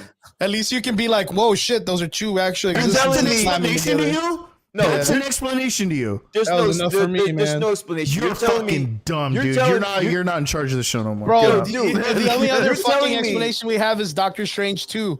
And it was just a bunch of weird lights in a weird place all just coming together with Doctor Strange living in a weird house. Because we still have fucking 5 more years of development. Jack, 18 more years without that shit's going. Chris, can you explain to me? Can you explain to me the reasoning? I need 2 things explained to me since we're in spoilers. Fuck it. I need 2 things explained to me. Can you explain to me why all the Supermen that were just watching the Incursions and this shit happen, they didn't do anything, they just sat there and watched it? They don't have the resilient power to go through between the worlds. Trash. They need like something to bring in. The Flash is the only character that could do that. But it's weird though. Look, there's portals open where they're physically watching the Incursions. They're watching the shit happen. Yeah, that doesn't mean they can go through them though. That's still like in between worlds. All right, fair enough. Yeah, but you know what? I'm really, really scared at the fact that they literally kind of did like a slow zoom away from the Nicolas Cage Superman. All right. As if we're going to see that motherfucker again in other movies. I have to ask another question. That's never happening. I fucking hope not. It's bugging the shit out of me, right? We're all worried about the butterfly effect of shit happening. Nah, we ain't worried about that no more. They fucked all that up. They fucked all that up. They fucked all that up, dude. They literally killed one Barry from one universe. Yeah. What kind of that has no effect on anything? The way that what about Barry's parents in that world? They don't. The way that sucks, dude. Suck. They don't know that their son is dead. He just went missing, man. No, actually, okay. So the way that it's explained in the comic book in the Flashpoint Paradox, KKK, bye, is since he went back and changed it, that future doesn't happen at all. Like that's a non-existent storyline now. Okay, that's what the Flashpoint Paradox is. Okay, well, explain this movie to me. Don't explain the comic books. Explain this movie to me. Explain how you have one Barry that's dead and gone and out of existence from an entire fucking reality. And yeah, he killed that Barry. That Barry's dead as a doorknob, man. I guess he's just missing in the other one. He's just missing from that timeline. Just missing, yeah. Now it's just a world that just has to suffer without him. The parents don't. Yep. The parents will never turmoil, straight up, dude. Right? Trauma. Yeah, again, Ezra Miller being a menace, just fucking up other timelines for himself. I'm sitting like, wait, he was. Did they just kill this dude? Yeah, they just killed him. Yep. And that was, then you know what's cool is like they did that story also in like the 3rd season of the Flash CW, where Savitar, which is the character that has all the mechanics on his body, is a displaced Barry Allen who's mad because the original Barry Allen gets to fucking do whatever he wants, but all of these in between Barry Allens don't get to be the main one. So this Barry that's not in existence, who's supposed to be the Flash of this existence, is not there. He's not there anymore. He's done. In a world where he's the only medical Flash in that world, yeah. No, now you got Supergirl. No, she's dead. Yeah, she dead. Yeah, they fucked it all up. Make sense to me. Yeah, even crazier than that. That means Zod won in that whole ass world. That whole ass world, Zod won. I didn't even think of that. And I was like, what are you talking about? Like, that's what I'm thinking about the whole time. Like, this whole thing is fucking batshit crazy. Yo, man, but if you want a continuity Nazi like you always do, Chris, thank God he saved his mom. That world lasted about 10 seconds after Barry had left. So yeah, so that's just that whole world. So thank God Barry ran. Yeah, he fucked everybody up. So those parents aren't even alive anymore. Destroyed anyway. So fucking whatever. Can anyone in the comments? Can anyone in the comments explain to me why they chose to do that? Where Supergirl died, Zod won, Barry died. That entire universe is that entire timeline is fucked. Like I don't understand the whole. But you know what? You know what? Okay, Batman died. Let's so you have no one protecting. No, nothing. No. But check this out. Like, okay, so referencing Flashpoint Paradox. During this time in the comic books, Wonder Woman and Aquaman are at war together, and Aquaman uses Captain Atom as a nuclear reactor to cause an atomic bomb to explode and destroy the world. And Barry is supposed to run back, be an accomplice to his mother's murder, and allow it to happen so that universe never comes to fruition. Because apparently, like at this world, that Barry Allen is the nexus. You know what I mean? He's the nexus of what comes for the future. So like him going back in time and changing the tomato shit or stopping the murder is what causes that universe to be created. There was never a creation of that universe in general. So when he goes back in time and sets it back in place, it stops it. But moving that tomato can a little bit more still causes a ripple in time. Yeah. Fuck, you should have gone back and just bankrupt the whole goddamn tomato company. You know what I mean? Like, fuck, why didn't you go that far back? Why didn't you go back and pop your mom's fucking tire, dude? I mean, goddamn, like there's a bunch of shit that just honestly, for me, it's one of those things. Look, Flashpoint Paradox as a story solves all this problem.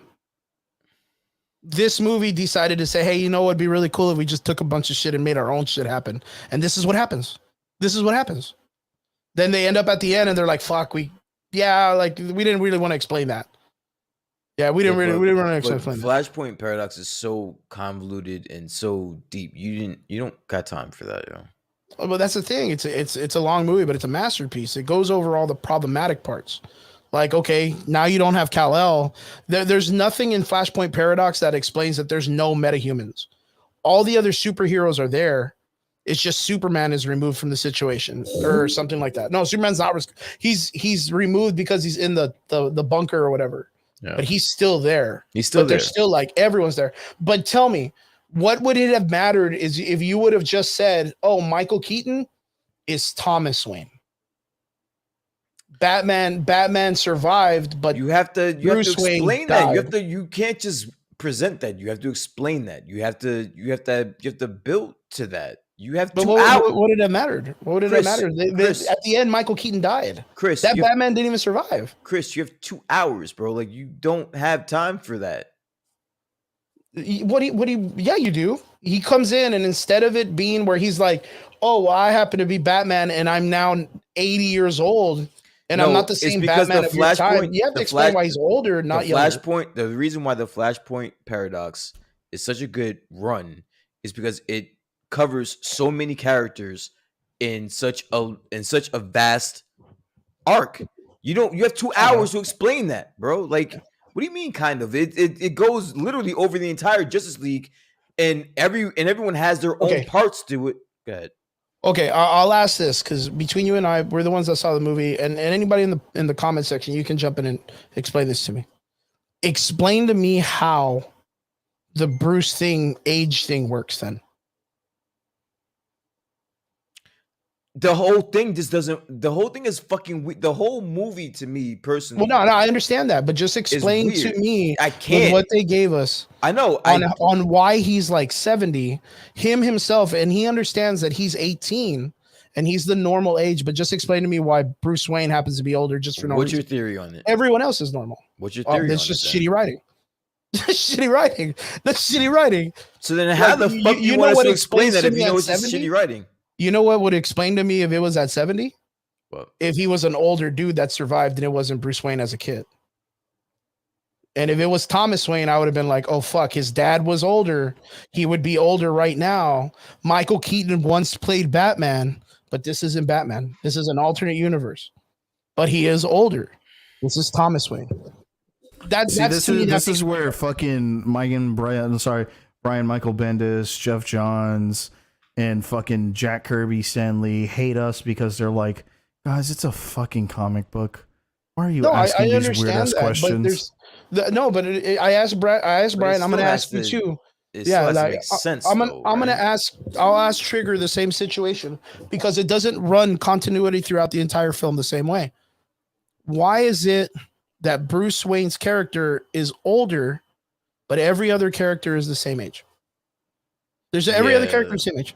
Well, explain that. Explain to me the dichotomy of that throughout the situation. I think they actually talk about it in the movie. Like they kind of try to pinpoint it in the movie, and they can't understand it. Like they bring it up in the movie and they can't pinpoint it. So like how the fuck are we supposed something to like know? Time isn't linear. Yeah, that was the explanation, and it's like, well, explain that to me. What does that fucking mean? So how the fuck are we supposed to explain it then? Yeah, dude, I'm telling you, it's shit writing. It's like a thingamabob, right? In a film where time isn't linear though. Yeah. Well, that's what Michael Keaton says. Okay, Triggs, you sound pretty familiar with this concept then. So explain to me why his character alone is the only one that is aged differently. In fact, when he runs back, the Barry Allen he runs into is 18. Oh man. So and he's at the age of when he was supposed to be 18. In fact, he shows up. God, I wish I was more sober for this. Huh? I said I wish I was more sober. Yeah, I don't know this. why you chose to die on this hill, but go ahead, bro. No, I mean, I'm just saying because for some reason they chose to make Batman 70 years old in this. Okay. Which, I mean, cool. Michael Keaton's back. I appreciate that. But why not just keep him as Thomas Wayne and kill off Bruce Wayne? I'm gonna go out on a limb here, and I'm gonna assume that you probably don't know like anything about the theory of relativity. You just have heard of it. I do. Yeah, go ahead, dude. I mean, the theory of relativity, Oppenheimer, right? You know, Albert Einstein. Oppenheimer. Right. So Albert Einstein's theory of relativity states that, you know, like as you travel throughout space, your time is linear through the amount of space that you travel, right? It's going to take you a set amount of distance to travel a set amount of time, right?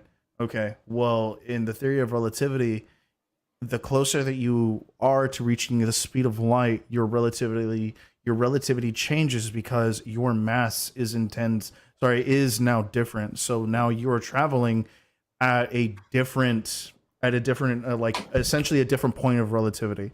You do not stay at that. So as I travel closer to the speed of light, my clock is going to set at a certain point, but yours will actually speed up. Now, granted, I have no fucking clue. I'm not a physicist. I have no fucking clue how this correlates to the Flash movie, but if I'm gonna physicist this stuff with the very limited knowledge that I have, you can see how it can correlate. Yeah, I was like, yes, I was like, then I'm looking into, okay, well, the fact that one, he's running pretty much well beyond the speed of light. His clock, biological clock, is running differently than that of one who has been stationary, as opposed to their linearity and their relativity. So, and on top of that, now we're even getting into the Speed Force. Speed Force yet again rewrites all of that anyway, and that's been 100%, you know, talked about in the comic books for the last, I don't know, 45 fucking years.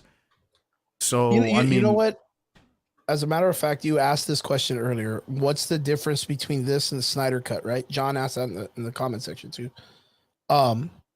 Batman's age. That's the only thing that's different in this universe. Batman's age. That's not true. Straight. That's not true. Clark Kent, when he was a baby, same time. He should have been the same. Aquaman's introduction, Wonder Woman's introduction. They're all the same age. Everyone's the same. Fucking Ben Affleck in his universe is the same age as Bruce Wayne. But it was all the same Snyder Cut timeline. The only person that changes is Batman. That's not true.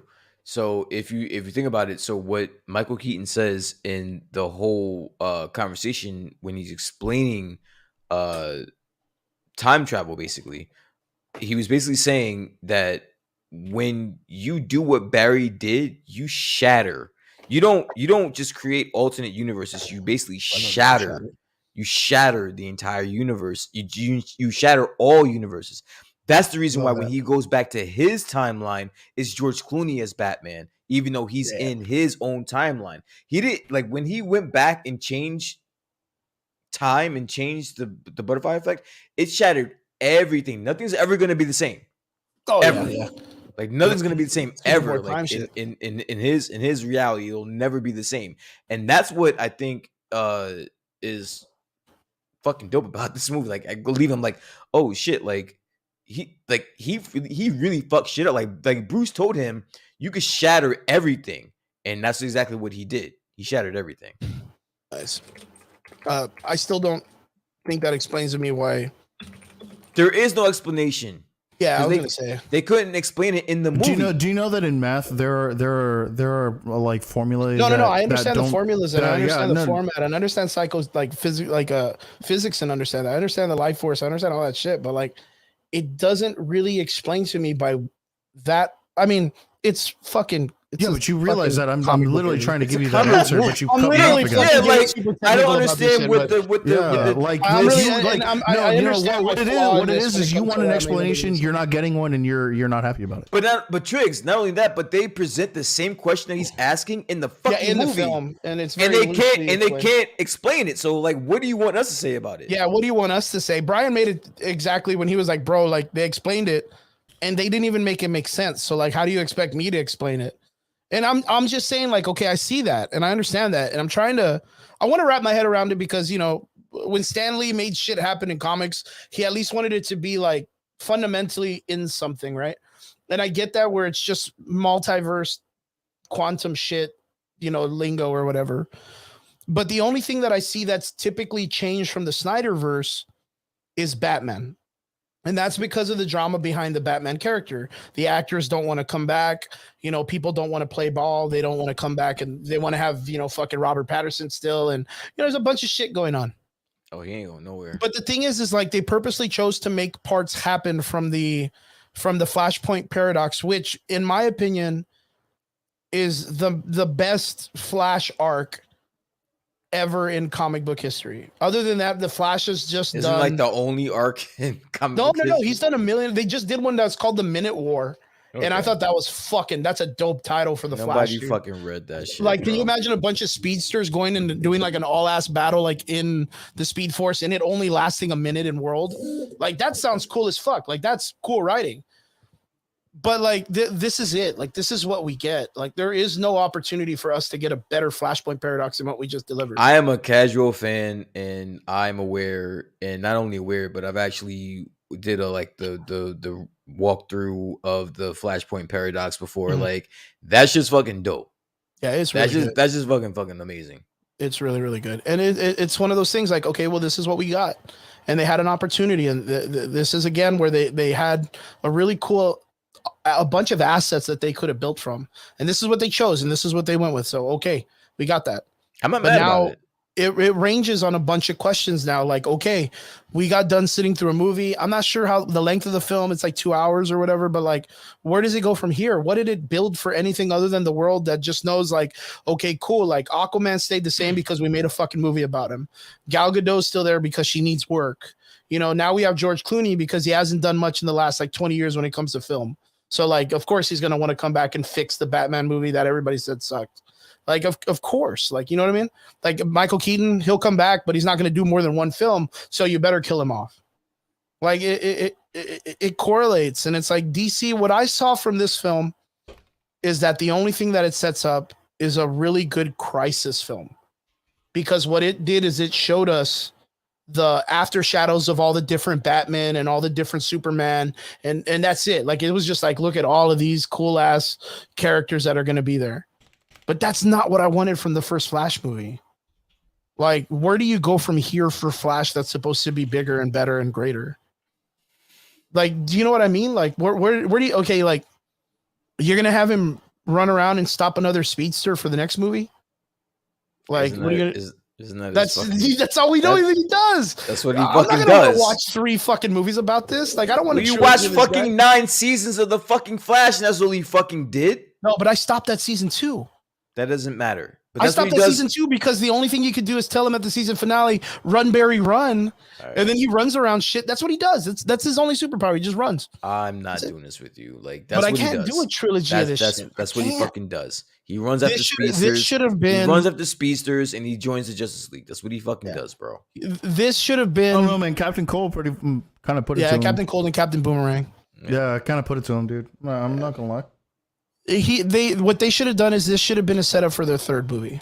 or at least their second movie. They should have built a regular movie. I literally thought it was just going to be him in the Iris Rest situation. Like, it was too much for a first film for people to really get behind. That's what I really think. Like, I mean, but then again, like, what do you expect from, like, what's going to be the most exciting thing you're waiting for the Flash to do except run through time? You know what I mean? Other than him fucking running in circles and punching people, like, what else do you want from him? Triggs, there's no way you're watching this movie like in Pirata, dude, he's gonna do the fire stick, man. I mean, dude, if I do, it's literally because I want to eat really, really bad fucking like theater food. Okay. I mean, like, look, I'm a really, really big proponent on separating the artist from the art. I really, really am. You know, and that's a slippery slope, man. But I get it. I get it. And I get it too, because one of my favorite metal singers of all time, Tim Lambesis, tried to have his wife killed. He's a part of Azalea Dying, and I still love their music. But I hate Tim Lambesis. R. Kelly moment. That's a slippery slope, man. Yeah, man. I get it. I respect it. I respect it. You know, and that's fine. I don't need everyone to agree with me. Personally, I could give a fuck if anyone agrees with me. Mm-hmm. It's my taste. I'm gonna do what I'm gonna do anyway. If I want to go fucking see the movie in theaters, then I'll go see it. If I don't, then I don't. I mean, at the end of the day, is anyone really going to have a fucking problem with it? And lastly, if they do, who's really, really going to do anything about it? Nobody. Yo, that's a good question. My girl Elizabeth in the comment section, McEwen, messaged me on the DMs and was like, if you could ask Kaji Yuki, who is a Japanese voice actor, anything, what would you ask him? I want you to ask. Does he know how to throw hands? Yeah, I want you to ask him for me. I'm guessing you're going to a convention. He's going to be there. If he thought Levi was right on not going with Irwin, getting the fucking the shit other than Armin, that's what I want. Because Irwin, I love Irwin, dude. I think that guy's a G, man. Attack on Titan, bro. Attack on Titan, right there when Armin and Eren and they're looking at Levi. Yeah, Irwin, but I'm trying to figure out where I stand. I'm trying to figure out where I stand with Irwin, though. Like, he's kind of I don't know, man. He's an imperialist, dude. Like, he is the dude. Like, he is like. I don't know, dude, but like that guy has one of the coldest lines, dude. You know, my soldiers fight and my soldiers rage. Yeah, but he's yeah, dude, I'm not gonna lie, dude. Like Irwin may be a bitch, dude, but man, homie has some cold ass lines though. I would say Irwin's too much of a bitch for me, dude. I'm sorry, man. No like way, I get it. He's a bitch, bro. He's a fucking hoss, bro. Like that guy was like, we're gonna die. Hoss, bro. Yeah, like, he also died like a bitch, he sent everybody in to die. Like, who the fuck does that? Like, no, sir. He didn't send everybody in to die. He said, "Follow me. We're gonna die." There's a difference between you really did. He's like, hey man, I just want to let you know out there we're gonna die. Yeah, he didn't send anybody. When you send someone, you stay somewhere and they go. He was like, you're gonna follow me and I'm gonna be in the front line with you. Because my soldiers that's rage. A fucking hoss, bro. You could not have lasted about 10 seconds. You could have just like you could have just waited another like 10. I don't even know what you're gonna ask, but you could have. You could have just waited 10, 20 minutes to devise a better plan with your fucking ace in the hole. I mean, you could have. With fucking Levi. My man Levi. Yeah, this is the voice. This is a voice actor. He's talking about the voice actor for Levi. I want to know. I want to know, bro. He would have figured it out. Japanese voice actors, they take a lot of emotion into these characters. And it's like, what would you think? Like, do you really think Armin was the better choice? And we're looking at Armin, and Armin's like, I hate it. Armin. Fuck it. Armin's I hate it. But he's such a strategic motherfucker, dude. Like, I kind of feel like in the concept of strategy, he is like a younger Irwin. He sets up plans very well, but like they're more methodical in the sense of caring, where Irwin doesn't. I got them both up here, Vince. So I'm sorry. Yeah. Like I love them both. I'm a Dragon Ball Z fan by nature, but I love Attack on Titan. Thanks to these guys, by the way. Yeah. Thanks to Chris. Straight. That would be my question. Elizabeth, that would be my question. I don't know. I'm into some. Wait. You don't like Attack on Titan? No. You don't care about? No. No. Why? Damn, man, it's a cold ass motherfucker right there, man. Yeah. No. And you lived in the valley your whole life, bro. It's pretty much fucking Attack on Titan's fucking island, bro, with all the walls and shit we have here. Wait, I don't like Norteño either. Yeah, I gotta know why don't you like? What's your gripe with it though? Because I remember reading what happened in 1942 in Nazi Germany. Are you talking about like the whole like the Holocaust kind of stuff? Yeah. Okay. And that's why you don't like it though. Yeah. The Japanese, bro. There's not even know. Yeah. You're watching Vinland Saga, and that's about to hit Native American country. I'm not watching Vinland Saga. I thought you were watching Vinland Saga. I feel like no. That's a good one. All right, well, listen. Hey, to each his own. To each his own. I get it. I don't watch Black Clover. Honestly, like if I'm actually gonna give you like a legit ass answer, dude. Honestly, dude, it really didn't appeal to me. I know that there are some. I've heard that.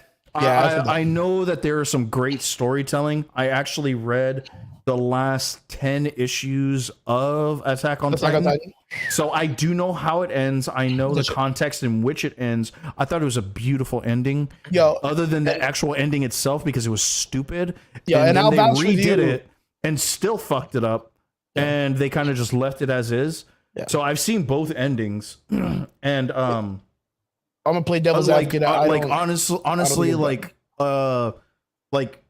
like I said, it really just did not appeal to me. And I'm never gonna knock somebody who does like it. To each their own. I love the Kengan series. Nobody's fucking nobody watches that shit. Yeah, no one read or saw that fucking and series. And Thor Ragnarok. Record of Ragnarok. Go fucking nuts over that series, dude. I go nuts over that series.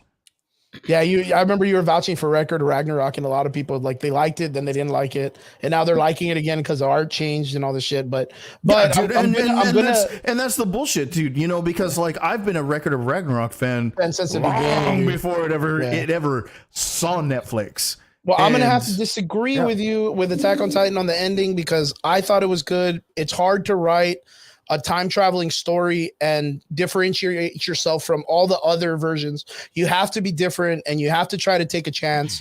And the way that he wrote it to where he took the chance with the way Eren and Mikas's story went, he had to, because of the fact that everyone else just wanted to give them a happy ending. And you couldn't get that out of that whole story. But to help you out, to help people that are in that situation, with the anime, he is changing the ending. So I really disagree with that. I've heard that because guess what happens in the ending? Nothing changes. Well, yeah. There's a lot of shit that changes. Yeah, no, it does change. No, it doesn't. Yeah, there's no more Titans. There's no more Titans. That's the only thing that changed. But everyone still fucking hates each other, and there's still oppression. But the thing is the people that decided to fight against Erwin and save the world are all heroes across the world. Now people have to accept them, no matter if they're in the hated culture or not. They have to be appreciated because they saved the world. So now there was also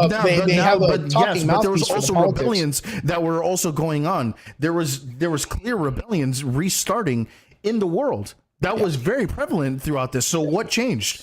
Nothing. The fact that everyone's lives were in danger by this one asshole. And they're his own friends, his own. Well, the thing is his own people rose up against him to stop him, to show that they didn't believe in the same format that they were following. He literally sacrificed himself so that his friends would have a better future. If he would have done it the other way, all of them would have always been war criminals across the board.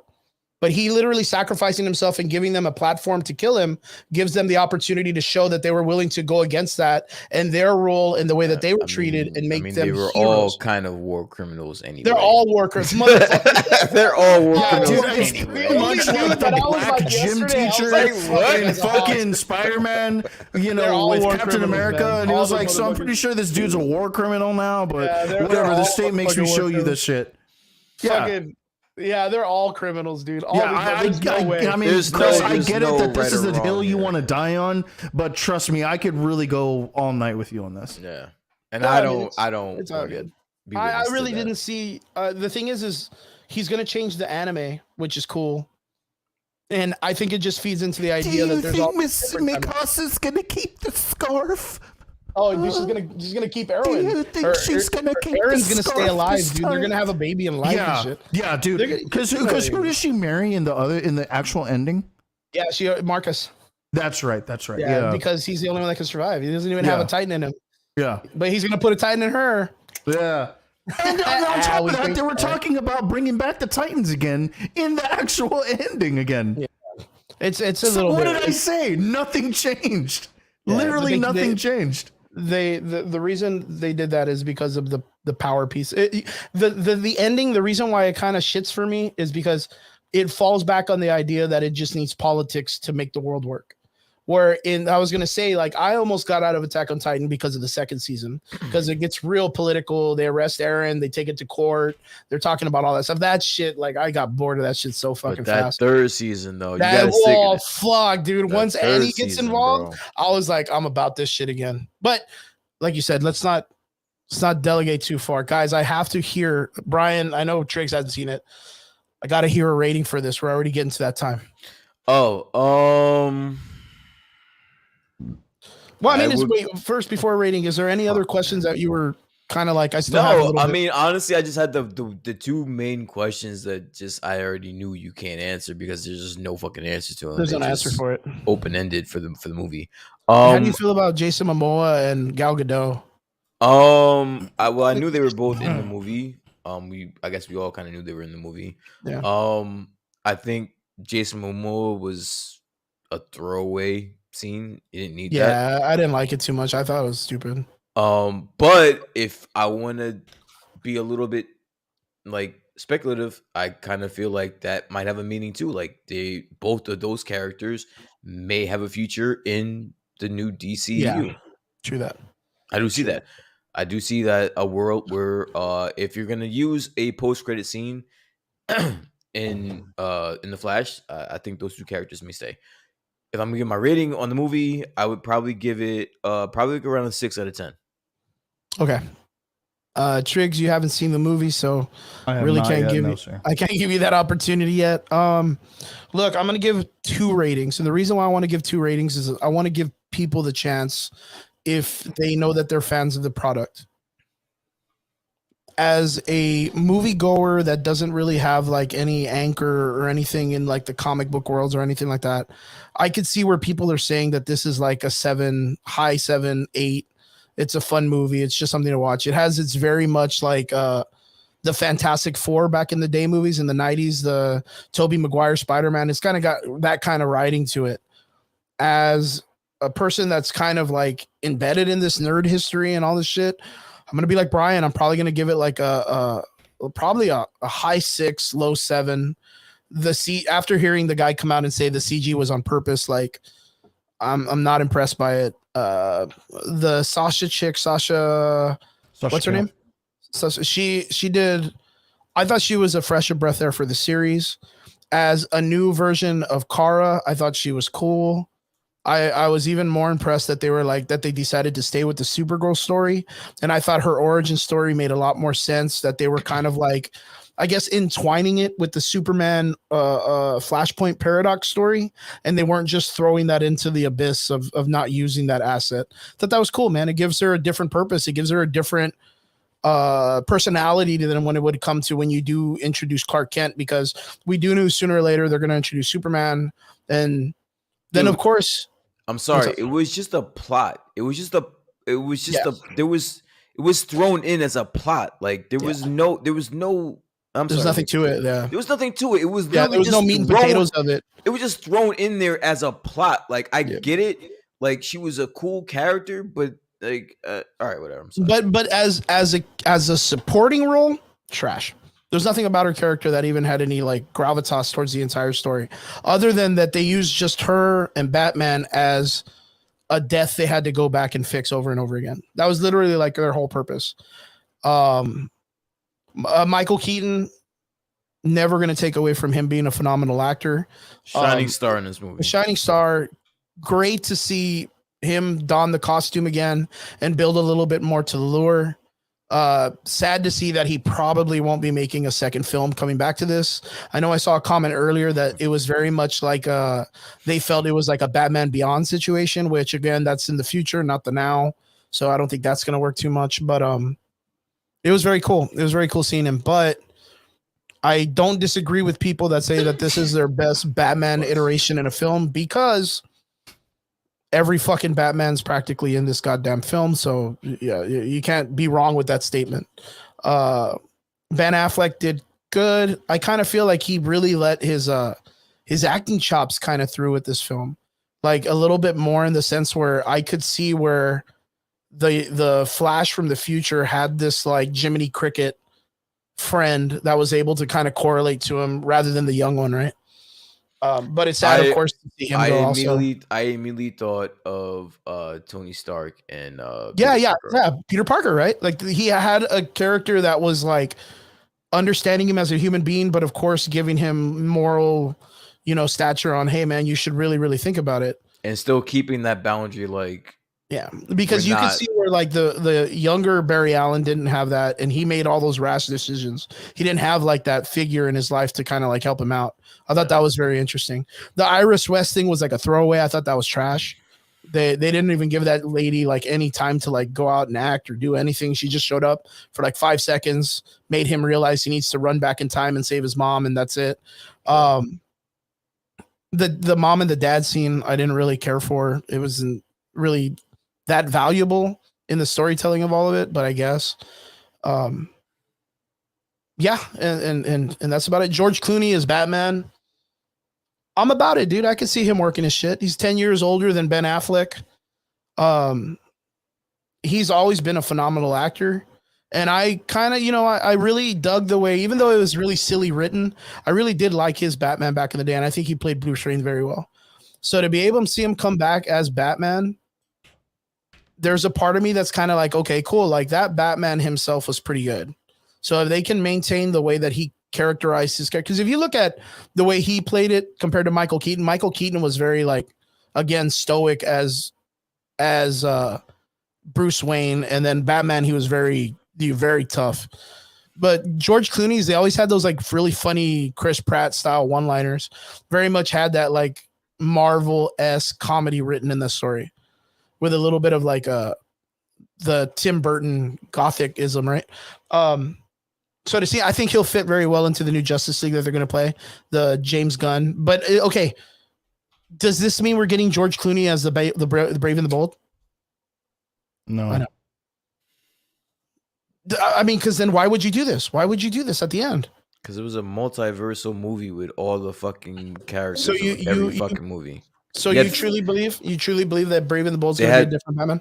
Bro, yeah. they had fucking Christopher Reeves in this movie. What are you talking about? Yeah. No, George Clooney at the end of the story. Yeah, I'm saying Nicolas Cage as Superman. They have Nicolas Cage as Superman. They had fucking a CGI. I mean, to me, that's probably the only question that I truly have, which is, does this mean we are going? It doesn't mean anything. It doesn't mean anything. It doesn't mean anything. You had every fucking Superman known to man in this movie. Every Batman known in this movie. Yeah, that's true. This means nothing. Okay. So like you feel straight through and through that the universe that he ran into is still subject to change. That's all I want to know. Well, yeah, because we're heading into a whole new DCU, so everything's subject to change. Okay. No, that's what I wanted to know.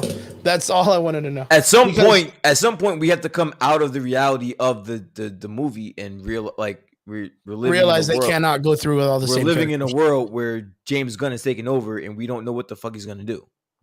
Okay, at all. Yeah, because he's a live wire. Like, we have no idea what the fuck he's gonna do. That's because the reason why I'm confused is because the reason why I'm confused is because at the very end of this, like when I saw that, I just believe that the world that we came to, because that's what they said they were going to do, was this is the new DC universe that we're going into as the studios.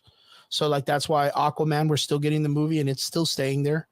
Gal Gadot made an appearance. Same thing as Shazam 2. There's talks that Shazam is still in this universe because it's with Peacemaker's James Gunn. And they introduced George Clooney because Ben Affleck's out, which means if we're continuing through with this, James Gunn still working in it at the red carpet and everything is pretty solid on keeping George Clooney as the Batman. So that's the only reason why I asked. That's the only thing that I was confused about. But if you guys are through it, I'm 100% that they're still subject to change. Same thing. My ratings at a 6.5. Guys, if you're out there, you got the opportunity, you haven't seen the opportunity to see this movie, go check it out. I really want to see what people have to say about it. If you get the opportunity to get free tickets and you don't want to give money to this guy and these people, I understand. I 100% agree. It's the only reason why I went to go see it. I didn't have to pay for it. If you have to pay for it, just be That's really such aware. a cop out, bro. Yeah, man. Fuck these guys. I ain't gotta give them money. That's such a cop out, bro. Whatever, yeah. bro. But hey, I'm about man. it. Goku.to, bro. Fucking, you watch that shit for free, dog. Putting the fucking Fire Stick what, channels dude? and shit. Yeah, sail the what, seven dude? seas, baby. Yeah, bro. You know what's even? That shit. You know what? I do gotta apologize. That shit. I gotta apologize to you guys and everyone out there that I cannot believe I saw The Flash before I saw Spider-Verse 2, man. I was gonna say something about that, but I was gonna let you. I was accountability. I was gonna. I swear to God, I was gonna say something about that, yo. But I was gonna let it go, yo. Whatever, yo. Look at me. I'm apologizing now before I get called out, and I apologize. You should apologize. And you know what? Yeah, I'm taking accountability. What you did was wrong. And you know what you did was wrong. That's what upsets me. You know what you did was wrong. You guys are the best, man.